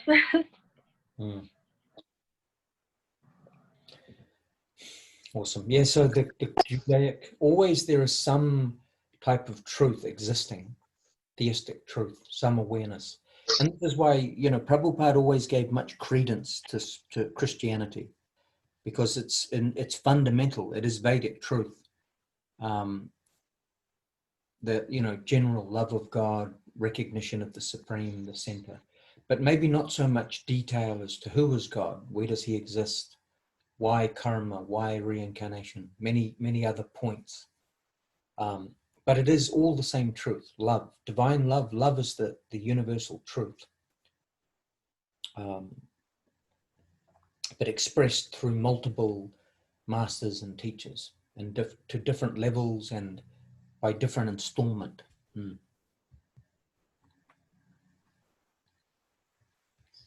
Hare Krishna. So very interesting, Mauricio, you were expressing the beyond birth and death. One time, Srila Sridhar Maharaj, he saw that book and he said, beyond birth and death? He said, no, we are between birth and death, but hoping to go beyond. He laughed.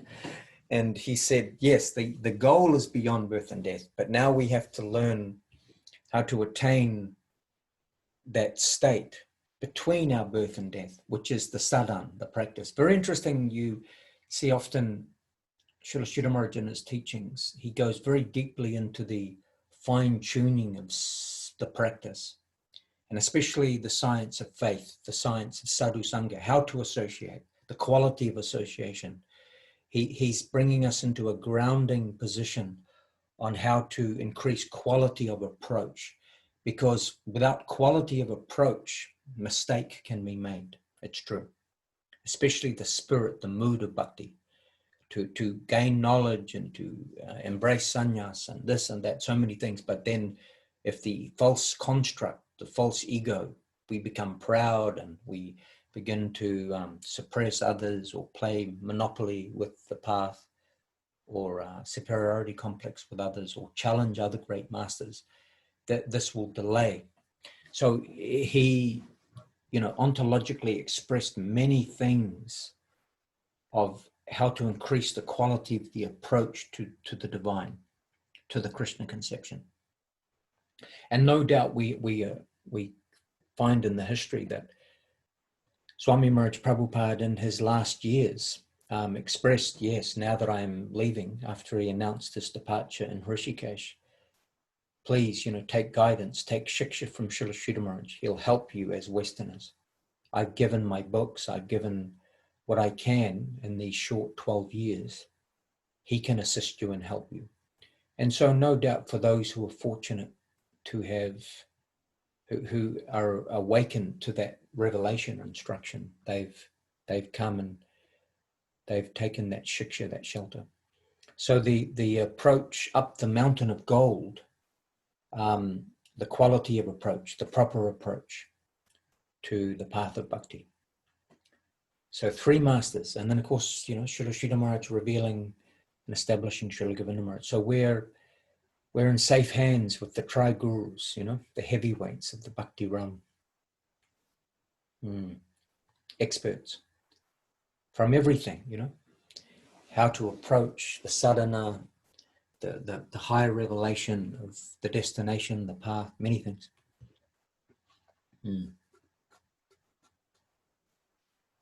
Hare Krishna.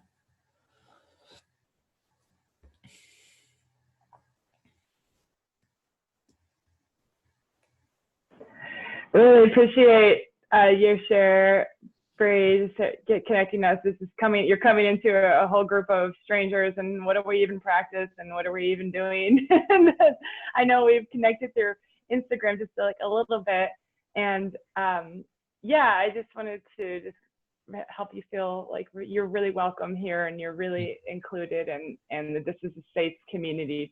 Or the intention is, I think it's safe, but the intention is to create a safe community for people to explore their own journey of self-discovery. And there are a lot of things that we can come across, or even just like the feeling of like, I'm not alone, that there are other people who are gentle, who are not want to be fucked around with by any fake, people or fake teachers or whatever. We don't want to be treated. We want to find, not that we're putting anybody other group down. So we're not, yeah, we're just creating, we want to create support and for connection in this virtual context, because the world is shifting, the world is wild, and this Zoom gathering was born out of this time. And yeah, it makes sense for us to meet via Zoom anyway, because Maharaja is in New Zealand and we're in the United States. I mean, works for me. Hey guys, what's up? Yeah. So I know Yeah, we got and some other. Oh, sorry. Go ahead. I said, yeah, I appreciate you for inviting me. Yeah, you guys are pretty cool. Yeah, I mean, in another timeline, we could all be in the same room together, no doubt. I mean, if possible, depending. But anyway, whatever works. At the end of the day, the desire for conscious expansion, for increasing quality of life, and holistic spiritual knowledge is not just for the meditational aspect. It wants to bring quality to every aspect: eating, knowledge, friendship, relationship, love, everything. Bhakti will beautify all aspects of our human experience.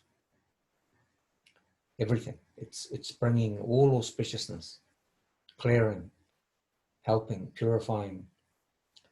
Yeah. So God is good, and God wants the best for us. Krishna. Many names for the Lord. Source, truth, beauty, love, creation and creator. So we're living in the divine energy also. Daivihi Shugunamai. Amazing, like the sun is shining, the rain, everything is, we're in this incredible organic system created by the Supreme.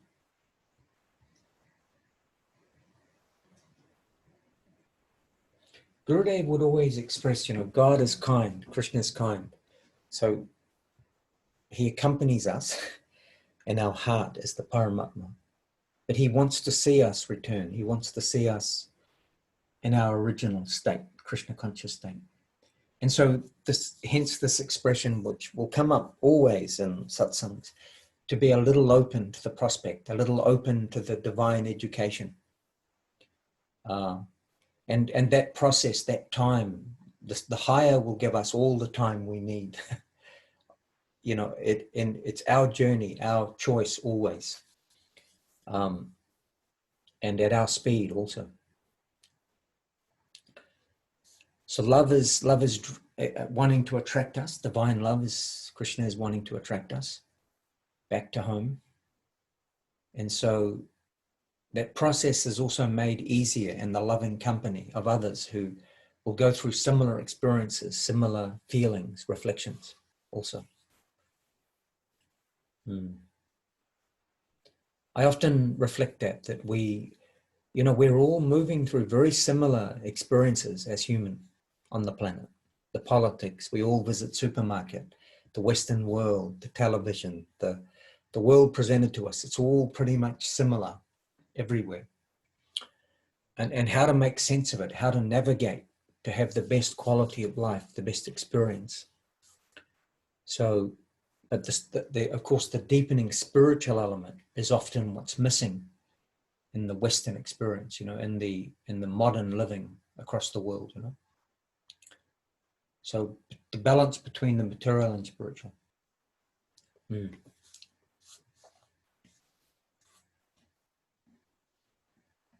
Hare Krishna. And of course, Sudashan is at work. Jenna's there. She is maybe. I Are you still walking, Jenna, or are you back home No, at the ranch? no, I've settled back into the house and made a celery juice, and I'm about to get into some of my creative work now. But it's been a pleasure listening. Yeah. Thank you. Always. Yeah, I was gonna, because you guys spoke prior to the meeting. I was gonna jump in, but I was talking with some others. But That yeah, would be of course, lovely. Rain. yeah. And Dale's working today also. He is. He is. Oh, does he? I know, he's on the go. Yeah, that's good. That's good. Well, you guys are on a mission, and yeah, so yeah, let's definitely add what we were talking about yesterday. Add that to the resume, and let's see what happens this upcoming week for you. Yeah. Thank you for your well wishes and encouragement. Yeah, definitely. Yeah, it's been special hearing everybody shares about their stories and their lives and what brought them here. It's been really lovely to hear like how we all relate in that way, even as people who haven't met in the physical. It's really special to come together in this like centralized way. So yeah, thank you to all the organizers, Chintamani Jaidev and Keshava Maharaj. Yay. All of us grant from above. Krishna's, our masters are playing us, encouraging us, drawing us, helping, inspiring us to do this, continue the work. Prabhupada, when he left in 77, he loved us. His vision was to see us continuing. It must continue. And so even our attempt here, Chintamani, Jadev, myself, you all coming, Prabhupada will be happy with us. We're trying. Srila Sridhar Maharaj will be happy with us. Srila Govinda Maharaj will be happy that we're trying to take advantage of this great wisdom they left us. No doubt. Yay, Jenna. So today, doing some making, creative flow. Yeah, I have I'll come back on video. I have just a list of songs that need to be recorded. So I'm just working my way through that. I find it hard to interface with like the computer and technology. So it's like, it requires like a degree of motivation and like determination to actually see it through. Yeah. But just recording at the moment. Yeah. Thanks for asking. Awesome. Yeah. Well, always a pleasure. And we'll talk soon, catch up soon. Hope your day is progressive and on the up and up always. Thanks so much. I'd love to hear what Jayadev's playing right now. It's so nice to see you with a flute. Do you want to? You guys you can hear what he's playing. I hear it from the kitchen. It's amazing. But Two things. Like, oh, no, I'm just learning. I am just learning. But real Bonsuri players are crazy. They're crazy. This is a real Bonsuri. I'm not a real Bonsuri player. But I was going to say, if you ever want like recording help, like I've been bashing through this kind of digital world for years. So if you ever like have any questions or like want to co-create or like figure out like whatever you're using, just hit me up. Thank you so much. The flute would be kind of loud through my headset. I'd have to throw it across the room and then play because it's kind of loud. So no, I think hear? Zoom automatically equalizes. I think Zoom automatically does that. All right, here's what I'm gonna do. I can't hear you. I'm gonna move this over here.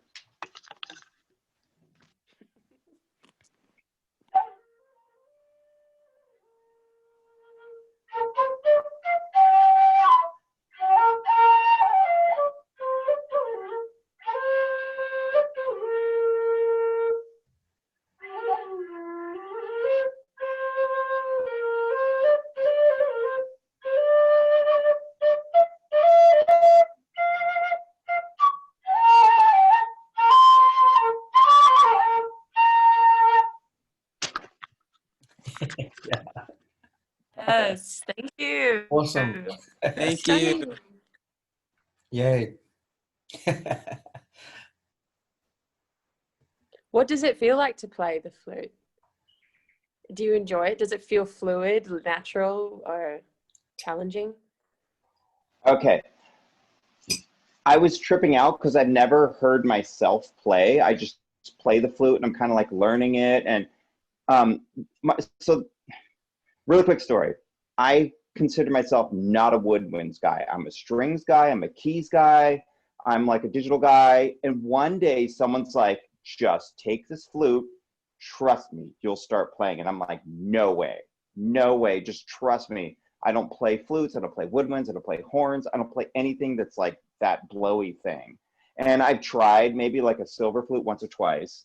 But then he left it with me in my 20s when I was living out in the forest. And I had a tanpura and a flute.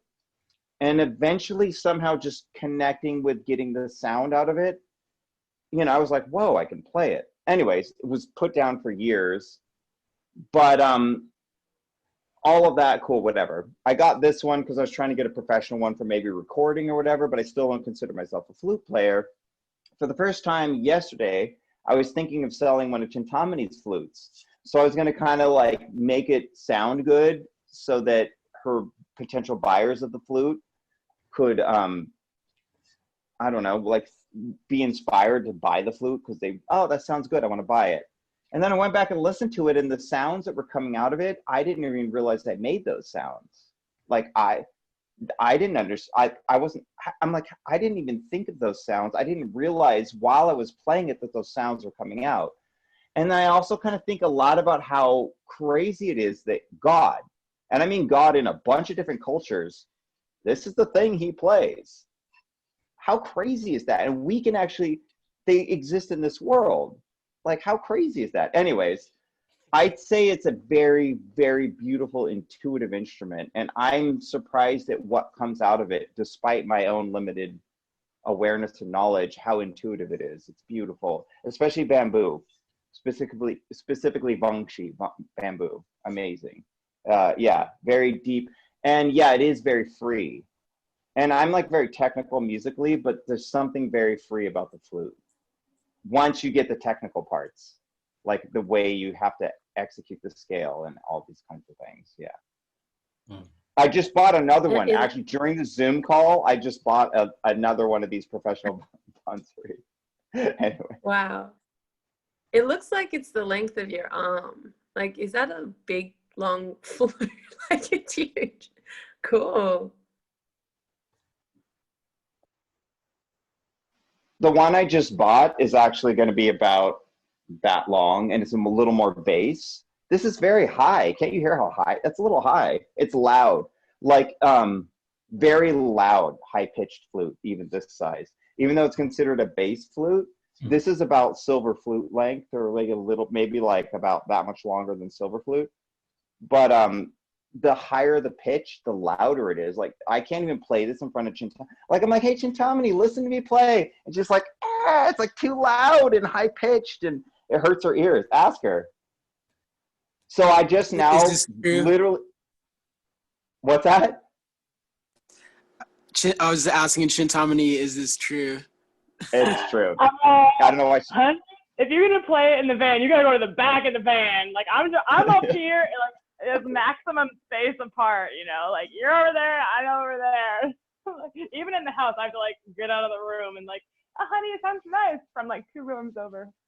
Yeah, like here's, for example, this one was left in a yoga studio and no one knew how to play it. And I was like, well, I'll learn how to play it. This one's even higher pitched and smaller. So the higher the pitch, the louder it is. I mean, it gets like really loud and like piercing and intense because you're playing multiple octaves on this little thing, you know? So anyways, I just literally, as of this Zoom call, bought a longer one that I feel like, I believe that this longer one that's coming in the mail will actually, I can play for Chintamani and she'll actually be able to hear it without her poor eardrums being murdered by my extremely loud, high-pitched flute playing. Okay, moving on. Yeah. Awesome.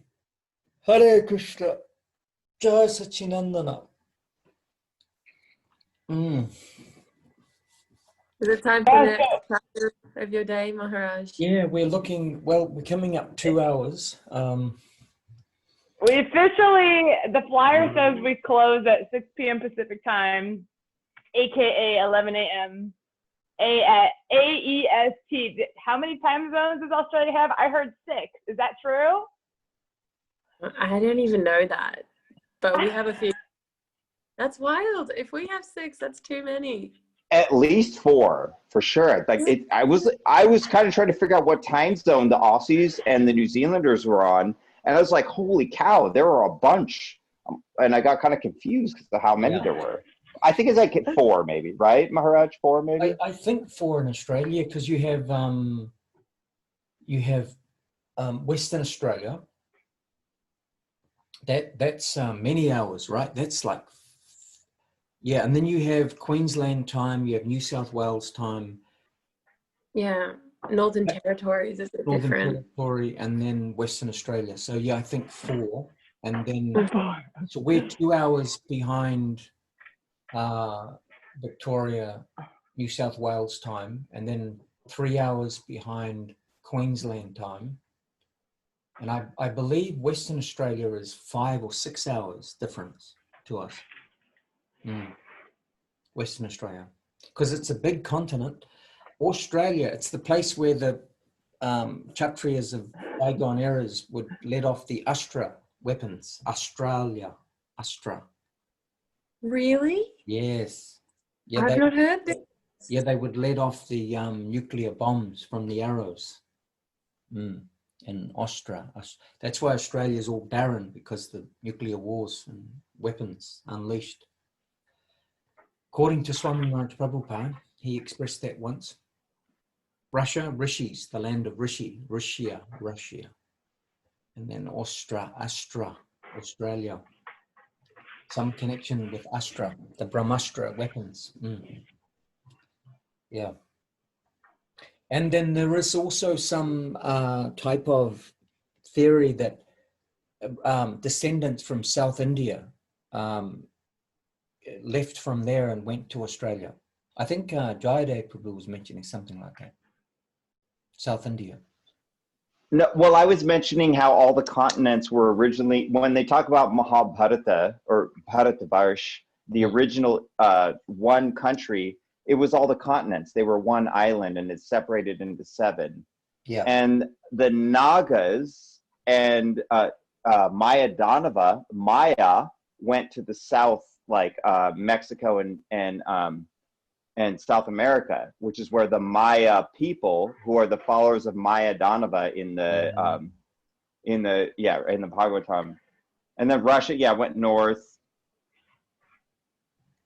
Yeah, I think I was talking about something about the multi-continents, but not that specifically, I don't think.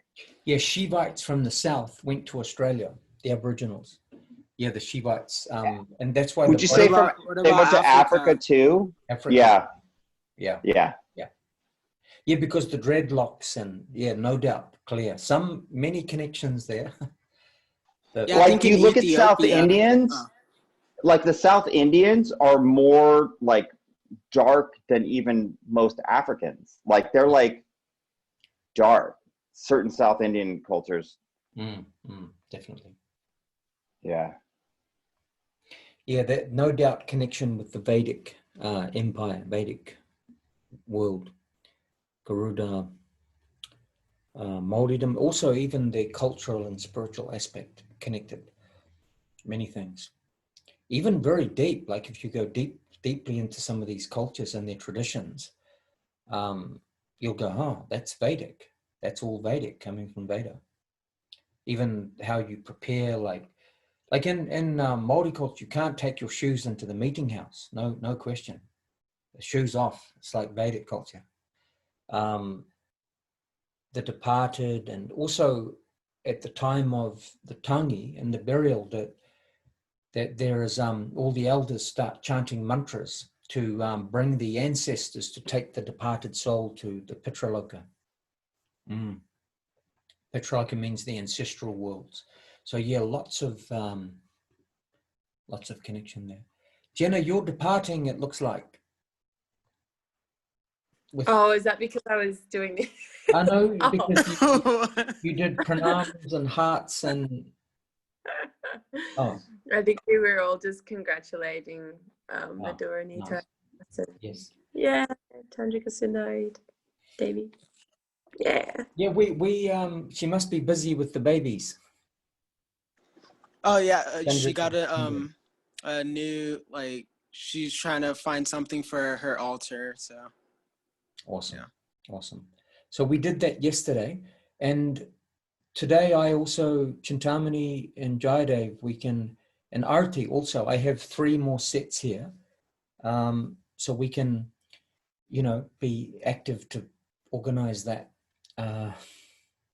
You know, because generally I would do that in person, but in this case, I can chant on the beads. And Mark, can you explain a little bit to our, just so our newcomers feel welcome, like what you're referring to and how this is like part of the Bhakti lineage in terms of chanting mantras or whatever? Can you explain a little bit? Yeah, so when you go to the Kmart or the Walmart to buy a fan, and the fan will give you relief, or some electrical appliance, you need to plug it in to get it working. So mantras, they have to be living mantra, and living mantra has to come from a source, and it's generally handed through the divine electrical system. So this is called the parampara. So the mantras must be living mantras, handed down through the masters. So student, disciple, teacher, student, teacher, student, teacher, student, master, disciple, master, disciple. So in the Bhagavad Gita, Krishna expresses that the approach to the divine is through that process. Like Prabhupada gave the example of the posting a letter. What you offer and what you receive comes through the delegation of the mail system. Or another example, like the needle passes through the leaves and then it penetrates all the way, the service.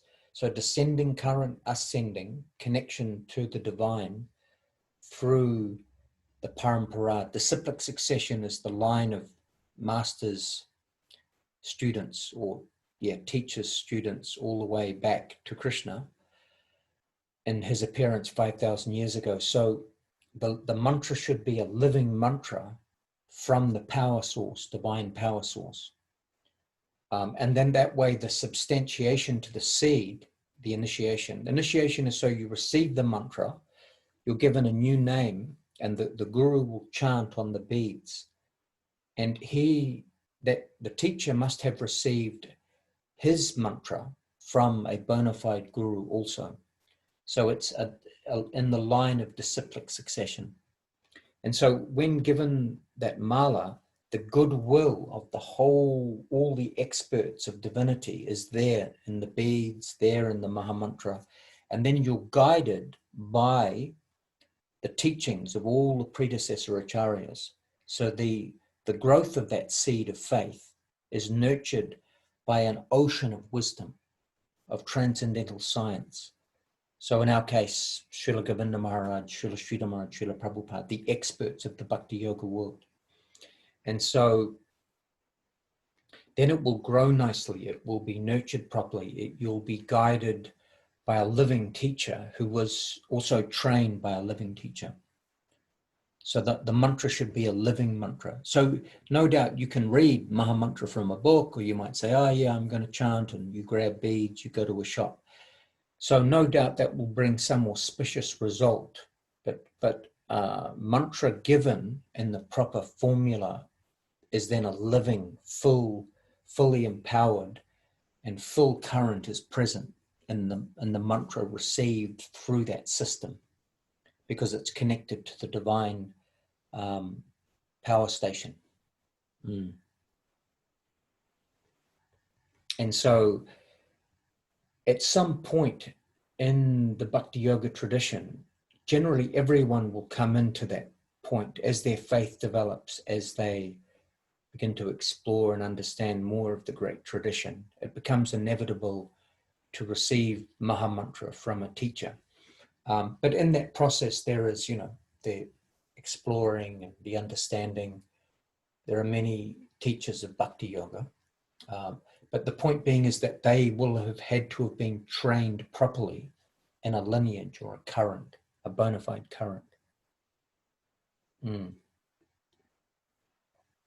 So the mantra is handed down generation to generation. It's not interfered with. It's the same mantra. So Srila Prabhupada, founded in 65, the Western movement, he revealed when he left in 77 Srila Sridhar Maharaj. So one master revealing the next in teachings, then Srila Sridhar Maharaj, Srila Govinda Maharaj. So my attempt as a student in service, I'm follower of Srila Govinda Maharaj, Srila Sridhar Maharaj, Srila Prabhupada. So the mantra that I received, the Maha Mantra I received, I got directly from Srila Govinda Maharaj. So when I gave that mantra, Maha Mantra, Hare Krishna, Krishna Krishna, Hare Hare, Hare Rama, Rama Rama, Hare Hare, that's coming from the divine powerhouse, directly from Srila Govinda Maharaj. So then I will give that to anyone who has some feeling of sincerity to try the path, bhakti.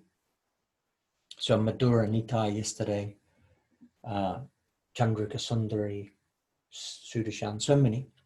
And so the work continues. So the gift of God, we want to extend that.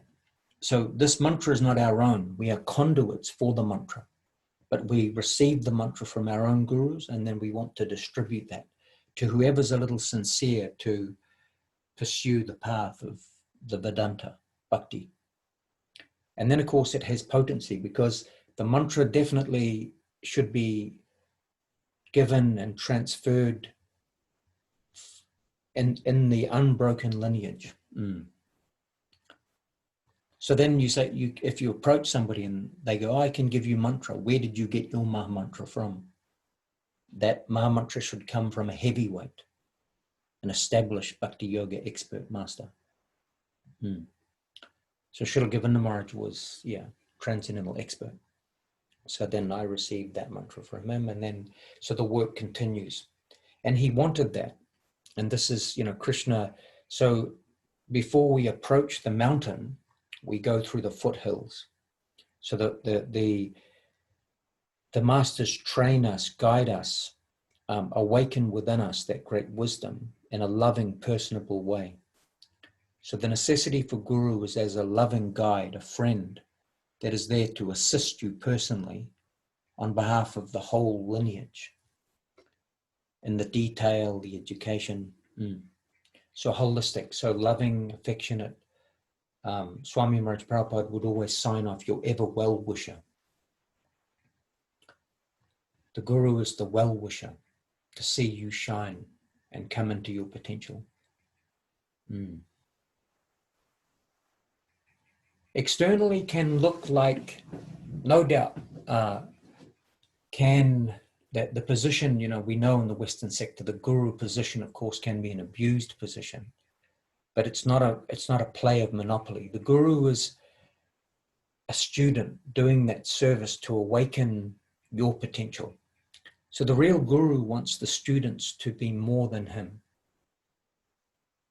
So the major soul wanting to awaken the minor souls to the major position. The desire for all bona fide gurus is to see all students become fully enlightened. So I'm a student of my master. My master, wherever he is, is wanting my enlightenment. And so I connect others in the same process to see their enlightenment. But who is it that's giving the enlightenment?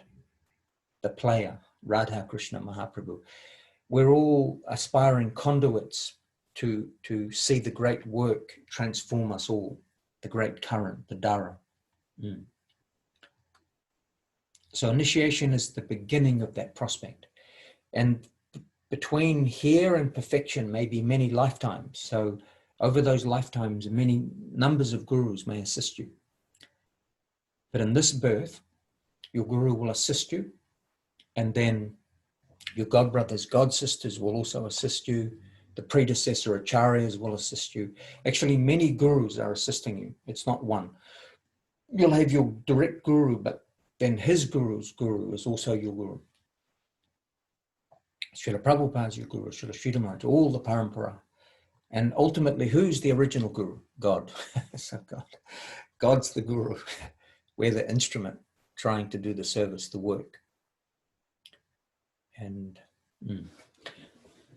so this is the meaning of that initiation. Can I mention a perspective that I felt very grateful for? My friend got initiated by kind of one of the more well-known ISKCON gurus, by Sheshika, which most people here wouldn't know who that is. And he's very approachable and personal. She even lives about 45 minutes away, right? But I started to explain that my guru, oh yeah, we you know, who's your guru? And I said, oh, he's some humble sannyasi. And then I was saying, oh yeah, we talk to him almost every other day. And she's like, whoa, really? Like, I really made me realize how special it is to have this forum with you, where we actually get to interact with you multiple times a week. Most people don't get that luxury. They get like some initiation with their guru, and maybe they get like a little call, maybe like once a year, or they go and attend classes, and maybe they get to meet them for a second. But what's really special about this forum is we actually get direct, hands-on, any question we have, any reservations we have, you're fully available for that. And that is actually a very rare thing. So it was interesting because this is my friend. I actually brought her to Krishna consciousness. She was originally a Dhyana yogi, a Hanuman Bhakta. And I kind of got her interested in Krishna consciousness. She followed that, you know, the direction she did. And, but it gave me some wonderful perspective to realize how lucky all of us in this group are to have direct, very available, very personal connection with the guru. Because even the most personal ISKCON guru is still very kind of removed, really. And it's a very special thing. So I don't know if that, I just wanted to put that in there because it was a realization for me, and I think it's relevant to everyone here. Yes, Srila Govinda Maharaj, he established, Swami Maharaj Prabhupada was available to his students up to 10 hours a day, every day. This was what they established. What happened post Prabhupada, that's something else. But Srila Sridhar Maharaj available, always available. Srila Govinda Maharaj, many hours per day. Like so those who were in his presence, he would be from 4 in the morning till 10. Anyone could come in, so that was 5 hours. And then from 4 till 8 or 9 at night, every day. And that we're talking hundreds and hundreds. And he did that day in, day out, wherever he was. So he set that standard, that precedent. So yeah, so Krishna, the Supreme Personality of Godhead, so the representatives, the agents, should be the most personable, the most loving, the most friendly, of course. This is the standard. So all gurus should be taking pages out of the chapters of the previous masters, the heavyweights, Srila Prabhupada, Srila Sridhar Maharaj, Srila Govinda Maharaj. So so once a year for a few hours, this is not, we don't consider that acceptable. We consider that there to be some difficulty, some problem. So anyways, but something better than nothing. But my own training and time with Srila Gurudev was, he was always making himself available as much as possible. So in that spirit, yes. Someone is joining us, Moto G7 Power. Hare Krishna. Jai. Hi, welcome. Jai.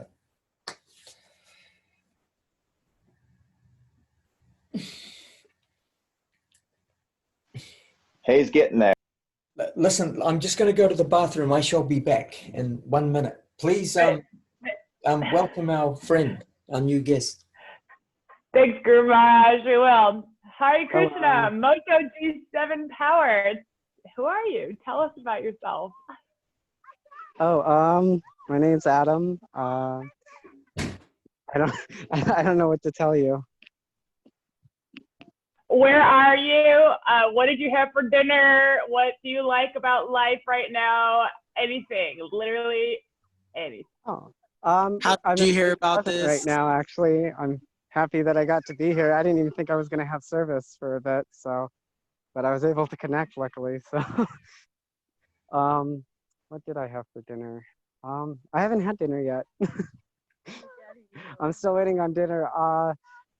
I had a protein shake earlier today.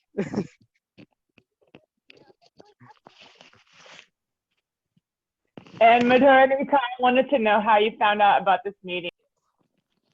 Oh, I was watching your meeting earlier and heard about it from you. Actually, the reason I wanted to share that because I'm actually following in the footsteps of Madhura Nitai of inviting Instagram friends to come, and I just want to say thank you to all of our friends that have come. I have Bree is here, and Azure is here, and Adam, and this is great. Thank you, Instagram friends. Love you guys. Yeah, I've been inviting like all my followers this whole time. So Madhura Nitai, I just started trying a little bit just to connect a little deeper with some of the nicest people. I don't know how they find my Instagram. Like, I don't even know where they come from, but I'm just so grateful. Like, these sincere, sweet community people that are just so wonderful. But your Instagram's really cool though. Like, I've heard a lot of Bhagavad Gita readings, but yours has all of these really cool details and all this cool. Because, you know, like, I can't always show up for it. Just everyone who's here, you know, you've seen it. I can't, you know, we're partners. So, like, I can't show up for it because maybe I'm cooking food while she's doing it. But the stuff I overhear, I'm like, damn, that's good. Like, wow, that's a really good, like, accessible interpretation of Bhagavad Gita. Like, good job. You know, like, she's rocking it. So, yeah. When is your Bhagavad Gita class going to start? Cool. I'm so fallen. I'm not really qualified to comment on Bhagavad Gita, but I maybe astrology. We'll like we were talking about today. We'll do some astrology videos or something. Maybe by the grace of Guru Maharaj, he will empower me to give some Bhagavad Gita reading too. When's yours, dude?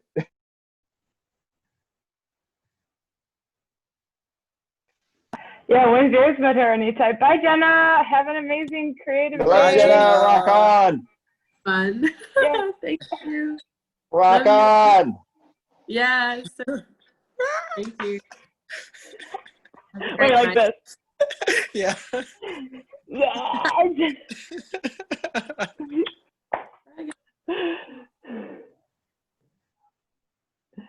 See you, sister. And Adam, which part of the world are you in? Remind us. Phoenix, Arizona. Yeah, that's right. He's in Phoenix. He's in there. We're let's see, we're 3 hours south, I think, because we're 45 minutes south of Tucson. Oh, okay. 30 minutes south of Tucson. Does it really take 45 minutes? And the way I drive, I go 50 on the 8 there. Yeah, that's true. That's true. 19. The 19. Yeah. I mean, for now, but yeah, we're heading your way, bro. Actually, we're coming your way, probably soon, right? We have a beloved ma. She was my neighborhood ma right next door to my parents' house growing up in Inverness, Illinois, outside of Chicago, about an hour into the country there, almost the country, where the suburbs start to become the country. And she lives in Scottsdale, Arizona. And Jayadeva, my dear partner here, his license expired on his 45th birthday, March 29th, 1975. 2020, he turned 45. You're not 45. I'm 45, child. Yeah, see, I have like gray hair or two, just one or two. It's all the kirtan. I swear it'll keep you young. And mostly vegan diet. And association with Guru Maharaj. Yeah. And association with Srila Govinda Maharaj in my 20s. When I met him, the whole universe stopped. And I pretty much, my aging slowed from the point that I met. I actually remember meeting Srila Govinda Maharaj. And the main thing I can remember, like, again, I wasn't really like educated about anything Gaudiya Vaishnava or Siddha Mahapurusha or anything, right? I didn't know anything. I was just like, I like the chanting. This is cool. These people with the, you know, I wasn't a prasadam guy. I wasn't a book distribution guy, but I love the kirtan. And they're like, hey, our guru's coming. It was true, the Govinda Maharaj. And I remember we're in this tiny temple and he's sitting on the chair and he's just talking. And I could feel the entire universe was all spiraling around him. He was the apex point of the entire universe. That's the only kind of thing I can really remember from meeting him. But it was like heavy. It was like not even psychedelics could touch that experience of like, who is this being? You know, it was deep. So anyways, I it's probably him that kept me young. Just by meeting him, I'm younger. It's true, yeah. The transcendental youth, Dara. The Bhakti Shakti is holding us in Hare Krishna. Youthfulness. And Adam, we have Adam. What part of the world are you from, Adam? He's our neighbor. He's in Arizona too. We found out while you were gone. Awesome. Arizona, awesome. Arizona, what a great state. The great state of Arizona. Beautiful. Oh, it's nice to meet you guys. Yeah. Yeah, we've just been reflecting on the Vedic, you know, the ancient knowledge, ancient wisdom of India, Bharatavash, yoga, transcendentalism, conscious potential, our consciousness and potential.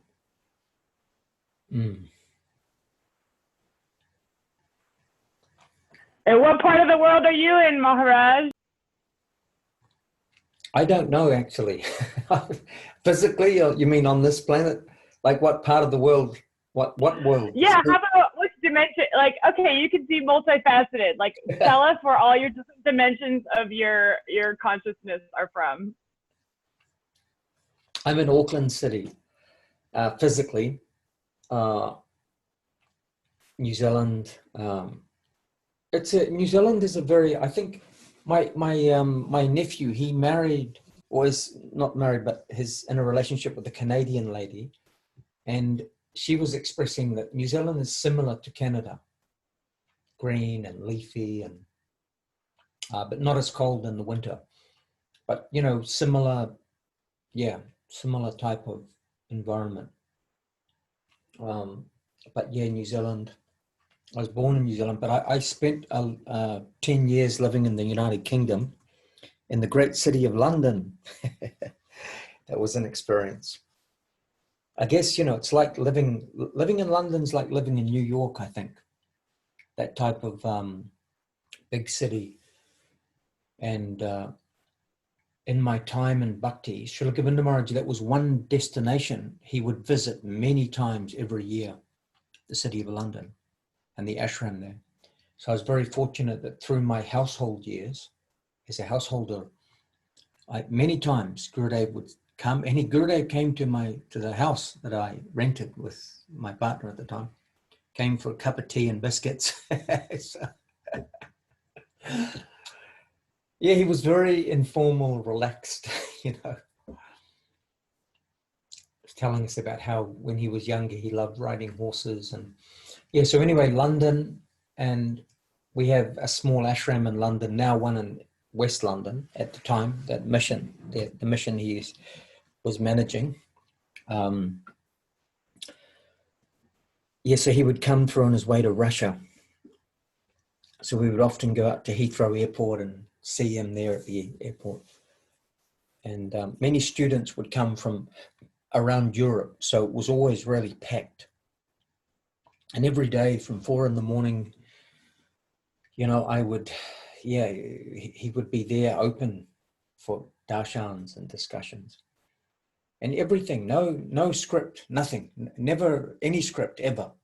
No, like at 7 o'clock, Guruji will be reading from the Bhagavad Gita or the Bhagavatam. Never. Everything unscripted, everything flowing. Just whatever was unfolding. But whatever was unfolding was always related to the Great Path. It was a very different perspective of bhakti as we previously had understood it. Free flow, freelance style. No doubt I may have picked up something of that spirit. What to do? Yeah. It's like an art form. I so much relate with that flow style, with the way it's an embodied way of transmitting the teachings. Yeah. Making it palpable for us and basically so we can digest it a little better. Yeah. I mean, we do have some formality, like our book club is a focus to the expressions of Srila Sridhar Maharaj. So that's there. But you'll see even within, without, say, per se, going into, like, let's read page 67, 68, 69, everything we've been discussing in the last 2.5 hours will all have its reference to the path of bhakti. Whether it's just even discussing the Master's Leelas or our time or our interaction. Because the nature of life is this variety, you know. It's like in a room, you can sit in multiple chairs, but you're still in the room. You can be warm with multiple types of clothing. So you can be moving in bhakti in multiple ways, multiple moods, stages, angle, perspective. It's the nature of variegatedness. But, you know, no doubt every bhakti yoga master has their established training, but eventually the training becomes freelance. Eventually will all go to freelance. Vedi to raga must be. Yeah. Spontaneous. Freelance.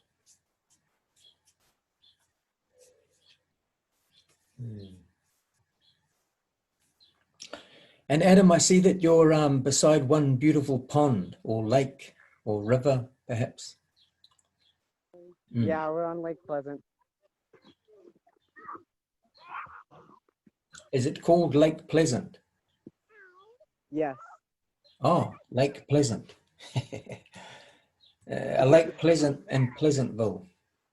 Wasn't there a movie called Pleasantville? Pleasantville.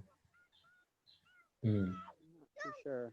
I'm not too up to date. Yeah, on I've movies. seen that movie. Yeah, Pleasantville, where everything's very That guy pleasant. from Spider-Man. Yeah, Pleasantville. You'll see even within our Western culture, you know, like Hollywood, I mean, artists are also expressing something, giving away some hint, some feeling about other realms, you know, inception, dreams within dreams, the pursuit of happiness, the human spirit, wanting more, wanting something great. So it is inherent within us. So the Vedic culture, the Vedic wisdom comes to give us a methodical scientific explanation of how to attain that potential. And many questions that can be raised around this subject, the Veda comes to answer. That's also very deep and mystical. So is acting similar to the bhakti path? Because there's similar like techniques and things that I learned when I was in theater in college that kind of remind me of like bhakti, like being vulnerable and I don't know, other things. Yeah. Well, yeah, initially we imitate, then we follow. So as an actor, you have to play, you come into the role, and then you eventually become the role.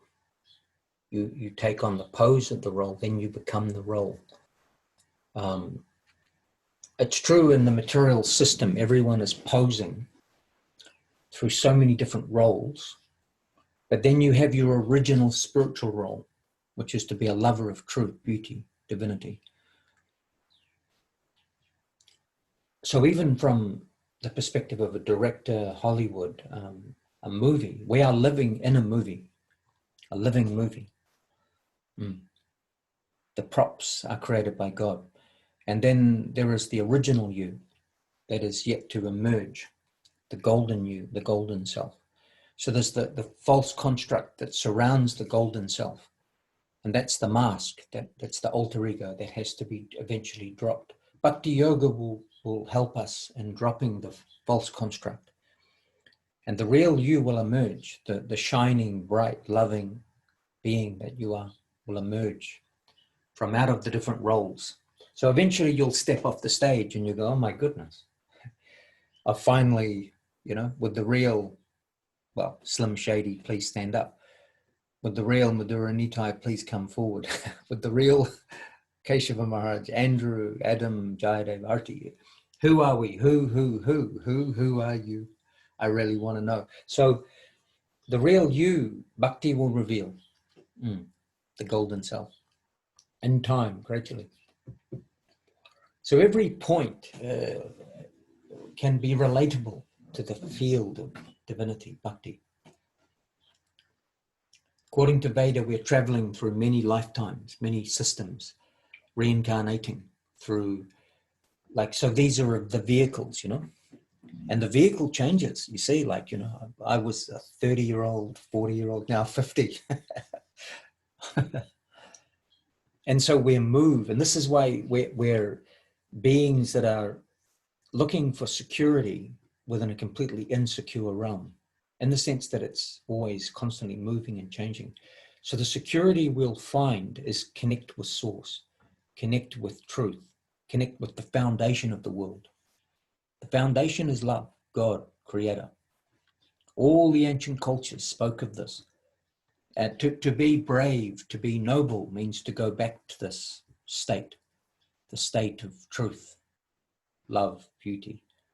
And in that, there's morality, there's wholesomeness, there's strength, everything good is in God. But not an abstract understanding of creator, deep scientific aspect. God is a title. Love is the truth. Love. Everyone knows what is love. Cuddle the baby, you know what is love. You can love because God is love. Even science, energy equals MC squared. So we see the mass, we see the physical form, but the source of it all is energy. And that energy is coming from the divine energy. So we're particles of that energy. Like the antimaterial particle is moving the machine, the physical machine. So come back to the self. Get real. Be who you truly are. A son and daughter of divinity, love. Maharaj, I have a kind of like a personal question, but I think it applies to everyone here. How come I feel like I can see the light in others so easy? Like I can actually see their essence and I can see their sincerity. But when I see myself, it's so like horrible. And I feel like other people are like that too. I mean, I don't want to speak for Chintamani, but it's like I see so much light in her, but I feel like when she sees herself, it's so like her self-opinion not always as good as I see her. But I know that I'm not delusional. I know it's not illusion. I actually see her, and I know you see it, and say with Madhavendra, sometimes I'm like, wow, look how pure he is. And he's like telling me, I hope I'm not throwing you on the skewer here, Madhura Nitai. But like I can tell he doesn't see himself the way I see him. And how come we can see that light in others, but when we look to ourselves, I can relate, and a lot of people I really love, they don't see themselves that way. Yeah. But I know it's not an illusion. Yeah. This is, it may be the ghost of Christendom, self-deprecating and I'm a sinner, this, that. See, no doubt the mushrooms in the mental sky or the clouds in the mental sky, we identify with that, thinking this is who I am, I'm conditioned, I have this habit, this bad habit, this tendency, that tendency. But we are told from the Vedic perspective, you are sons and daughters of nectar, gold. So it is necessary to see ourselves from the inspired perspective. So not only see others from the inspired perspective, that they're my brothers, sisters in gold, they're units and part and parcels of the Lord of love. We also are that. So when we are obscured with a relative perspective of ourselves, that's only the role that we play in the external position. But bhakti has come to bring the positive. It's come to awaken the higher self, the true you. So be kind and be see from that perspective your hopefulness in love, in the cleansing process, in the awakening process. The masks that we've worn previously and that we may be aligning to on and off even in this birth, it's not real. It's not who we truly are. And Krishna is kind. The path of the Veda is coming to reveal the real you. Don't think you're the mask. The mask is not you. The mask is from worlds of living. So the Irish say, you're beside yourself. You're beside yourself. So long we've been beside ourselves, but our real self is glorious, beautiful, sweet, divine. So the path of bhakti will draw us and keep us aligned to the inspired side. So reflect to your inspired nature. You're a son and daughter of divinity. You have dignity. You have right to be loved, respected, honored. And so in the field, and the wisdom of these great masters is they want to instigate and bring that reflection in ourselves and also toward others.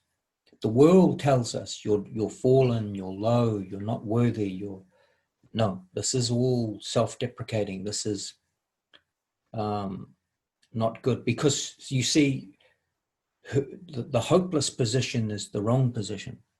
The real position is the hopeful. So you are good because you're part of God. God and good go together. Add an extra O, and the O is you.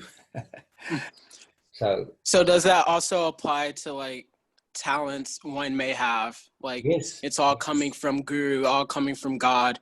And so we should see in that such manner, because I find that in these other sanghas, that mood of like, oh, I'm so fallen, and I'm like, the self-deprecating nature, like you were saying. I've had the fake fallen in a lot of like quote Hare Krishna communities. There's this fake ego fallen, a big time. Of like, I'm so fallen, like it's like it's another ego thing. It's like, I don't know.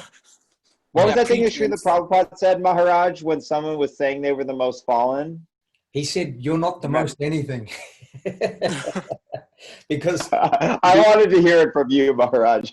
To claim that you're the most fallen means that you have a special position of fallenness. But know this, Nityananda Prabhu, Mahaprabhu, they're the deliverers of the fallen. So no doubt we are fallen, but they've come to deliver us. So we must allow the deliverance out of the relative.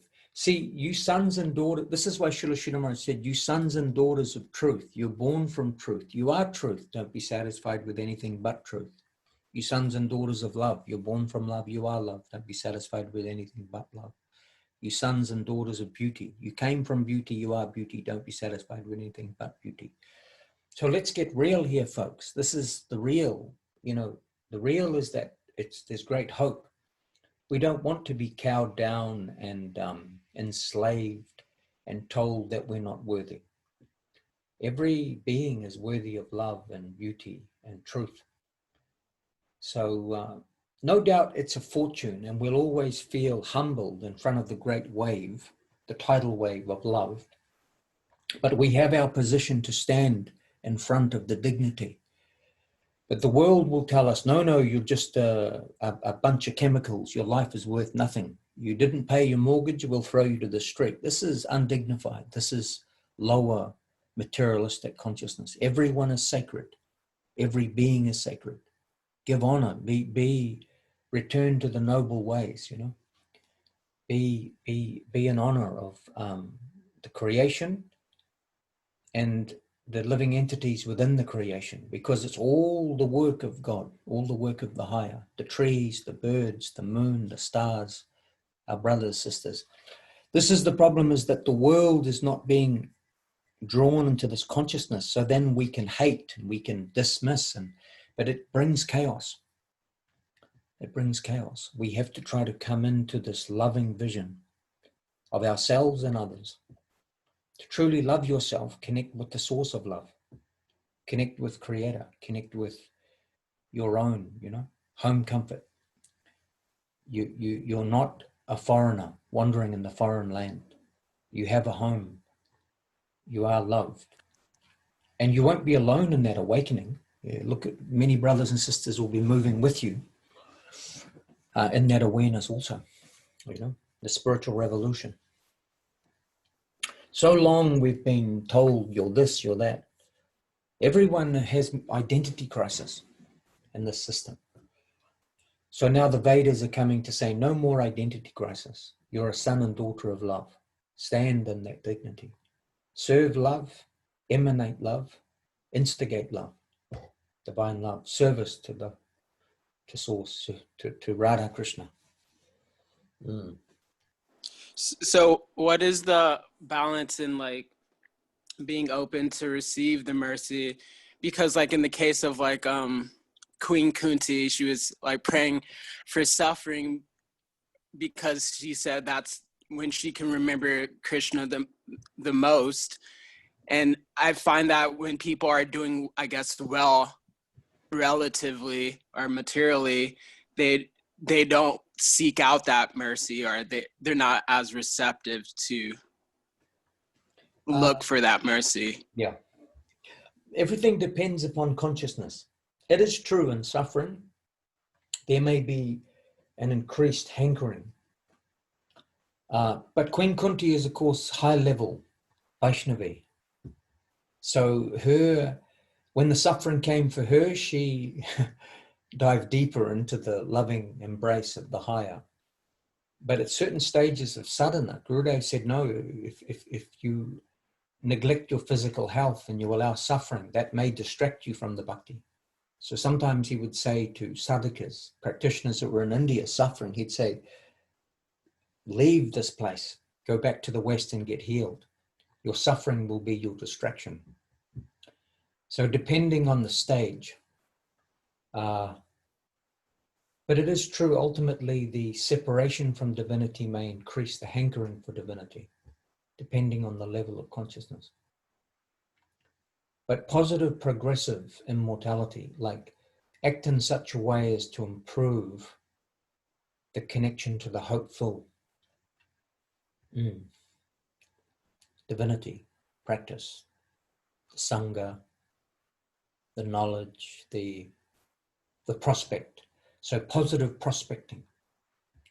It is true, your searching tendency for positive prospecting may come through suffering, but in of itself, suffering is the contraction.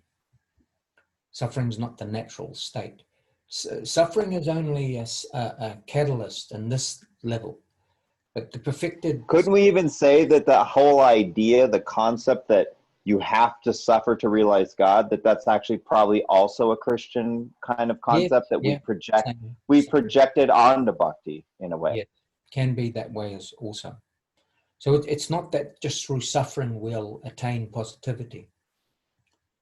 But no doubt, Janma Mrityu Jaragati, suffering is a natural aspect of living in the matrix, the material matrix. But tolerate, matra spashishta kuntaya shitoshna shukudukuta agama payanonishnash tamstatikshashvabarataha. Part of living in this material system is there will be the duality, hot, cold, birth, death, old age, disease. But stay centered. This is only a movie. The suffering is only for the subtle. The soul doesn't suffer, actually. It's the suffering of the physical and subtle system. So the role you're playing is attributed to the suffering. But you as a soul, stay focused to the positive, progressive. Because the realm of the soul, there's no suffering. In the Muktan Jivan state, no suffering. So we want to transcend the suffering. We want to be free from the suffering. So take the medicine of love, hopefulness, happiness. Bhakti is a happy, hopeful path. And then even transcend mukti to dedication. Yeah, well, it will be passed through. You won't stop in mukti, because the devotional tendency will carry you beyond the mukti, the liberation. Liberation is a natural byproduct of the bhakti. Yes, it's a natural byproduct.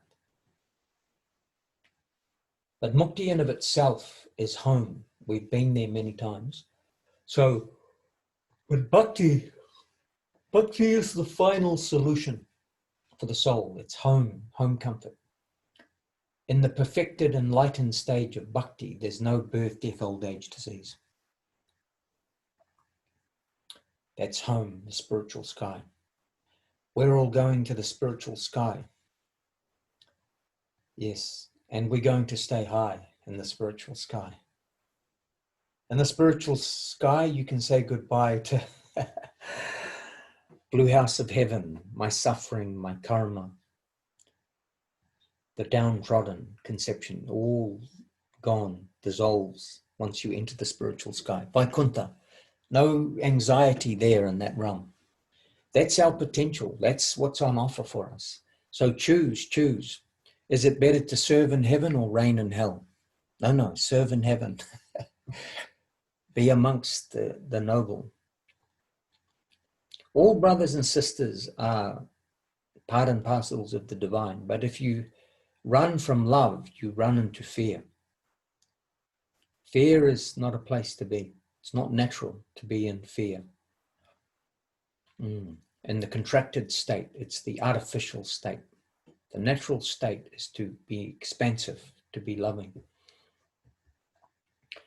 So the world, doesn't so much promote something here, there, but Veda in a very specific, concentrated way will instigate in its field your expansion.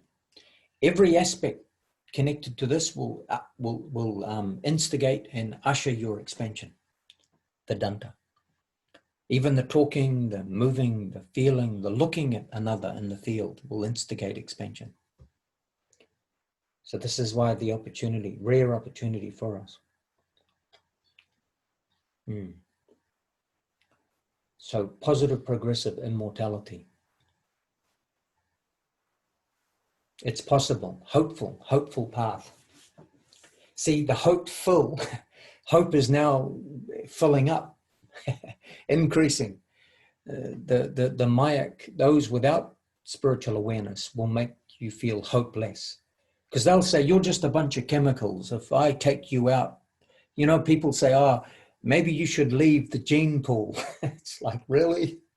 That's ruthless. This is not the way forward. No doubt, someone who is very contracted, sometimes the world is happy for that person to leave the world. But the potential is we are all sons and daughters of divinity. So hate the sin, not the sinner. Everyone is gold, but depending on the choices we make, sometimes we are going to these contracted states. So the Vedic knowledge is trying to stop us from plummeting onto the slippery path. The slippery path is slippery. Have a look around. You every night on the news, you can see people who fall through and head to the slippery path. They end up in a very difficult position due to wrong choice. So be conscious who you mix with, who you associate with. Confucius said you will take on the qualities of those you associate with. So associate with the noble and go up. Don't associate with those who will instigate your lower nature, contracted nature. Because we know things can go from bad to worse in contraction. We've seen contraction in this realm. But what we're yet to see is expansion, love, the potential of each other. Let us see each other hopeful, not hopeless. Hopefulness is always with the higher, with divinity, love, mystic, God consciousness. the enlightened. The hopelessness is there in materialist, ego, control, power play. That's where things will become hopeless, because one will try to instigate control over another. So one in control is feeling so-called hopeful, and the one under control is hopeless. But Krishna consciousness is hopeful for all, win-win for all. This is the higher vision, higher wisdom. Hare Krishna. Jai Satchidananda. All right, beautiful souls. Well, look, it's coming up nearly 3 hours for my meeting, and I haven't taken any physical food today. So I'm going to take Maharaj. Yes. I wish we could feed you. I know. Anyway, another time.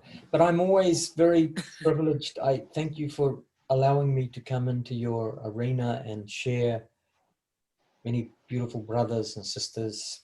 And we have this chance to encourage each other to our potential in enlightenment and expansion and consciousness, to all the good things.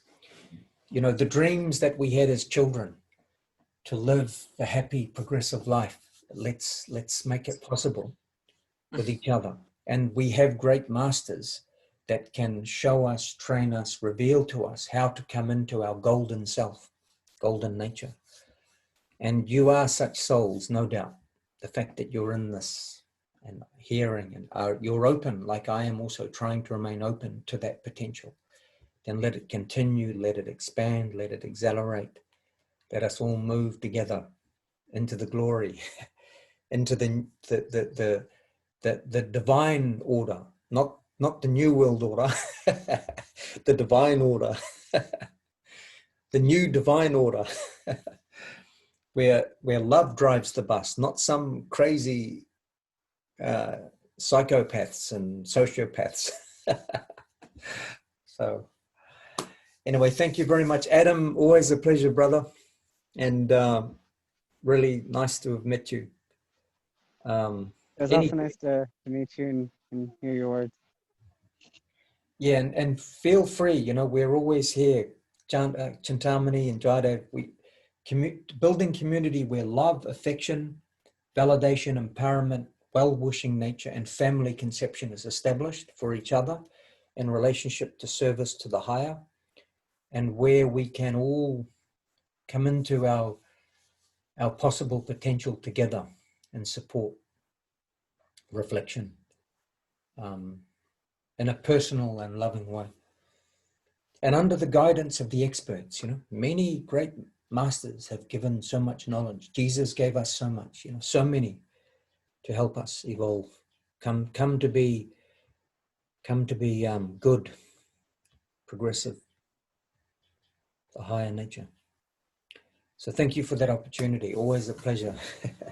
Thank you, Maharaj, for all of your hours and hours and hours of generosity and selfless service and in service to your masters. Yeah, we appreciate you. What else is there to do, you know? Like this,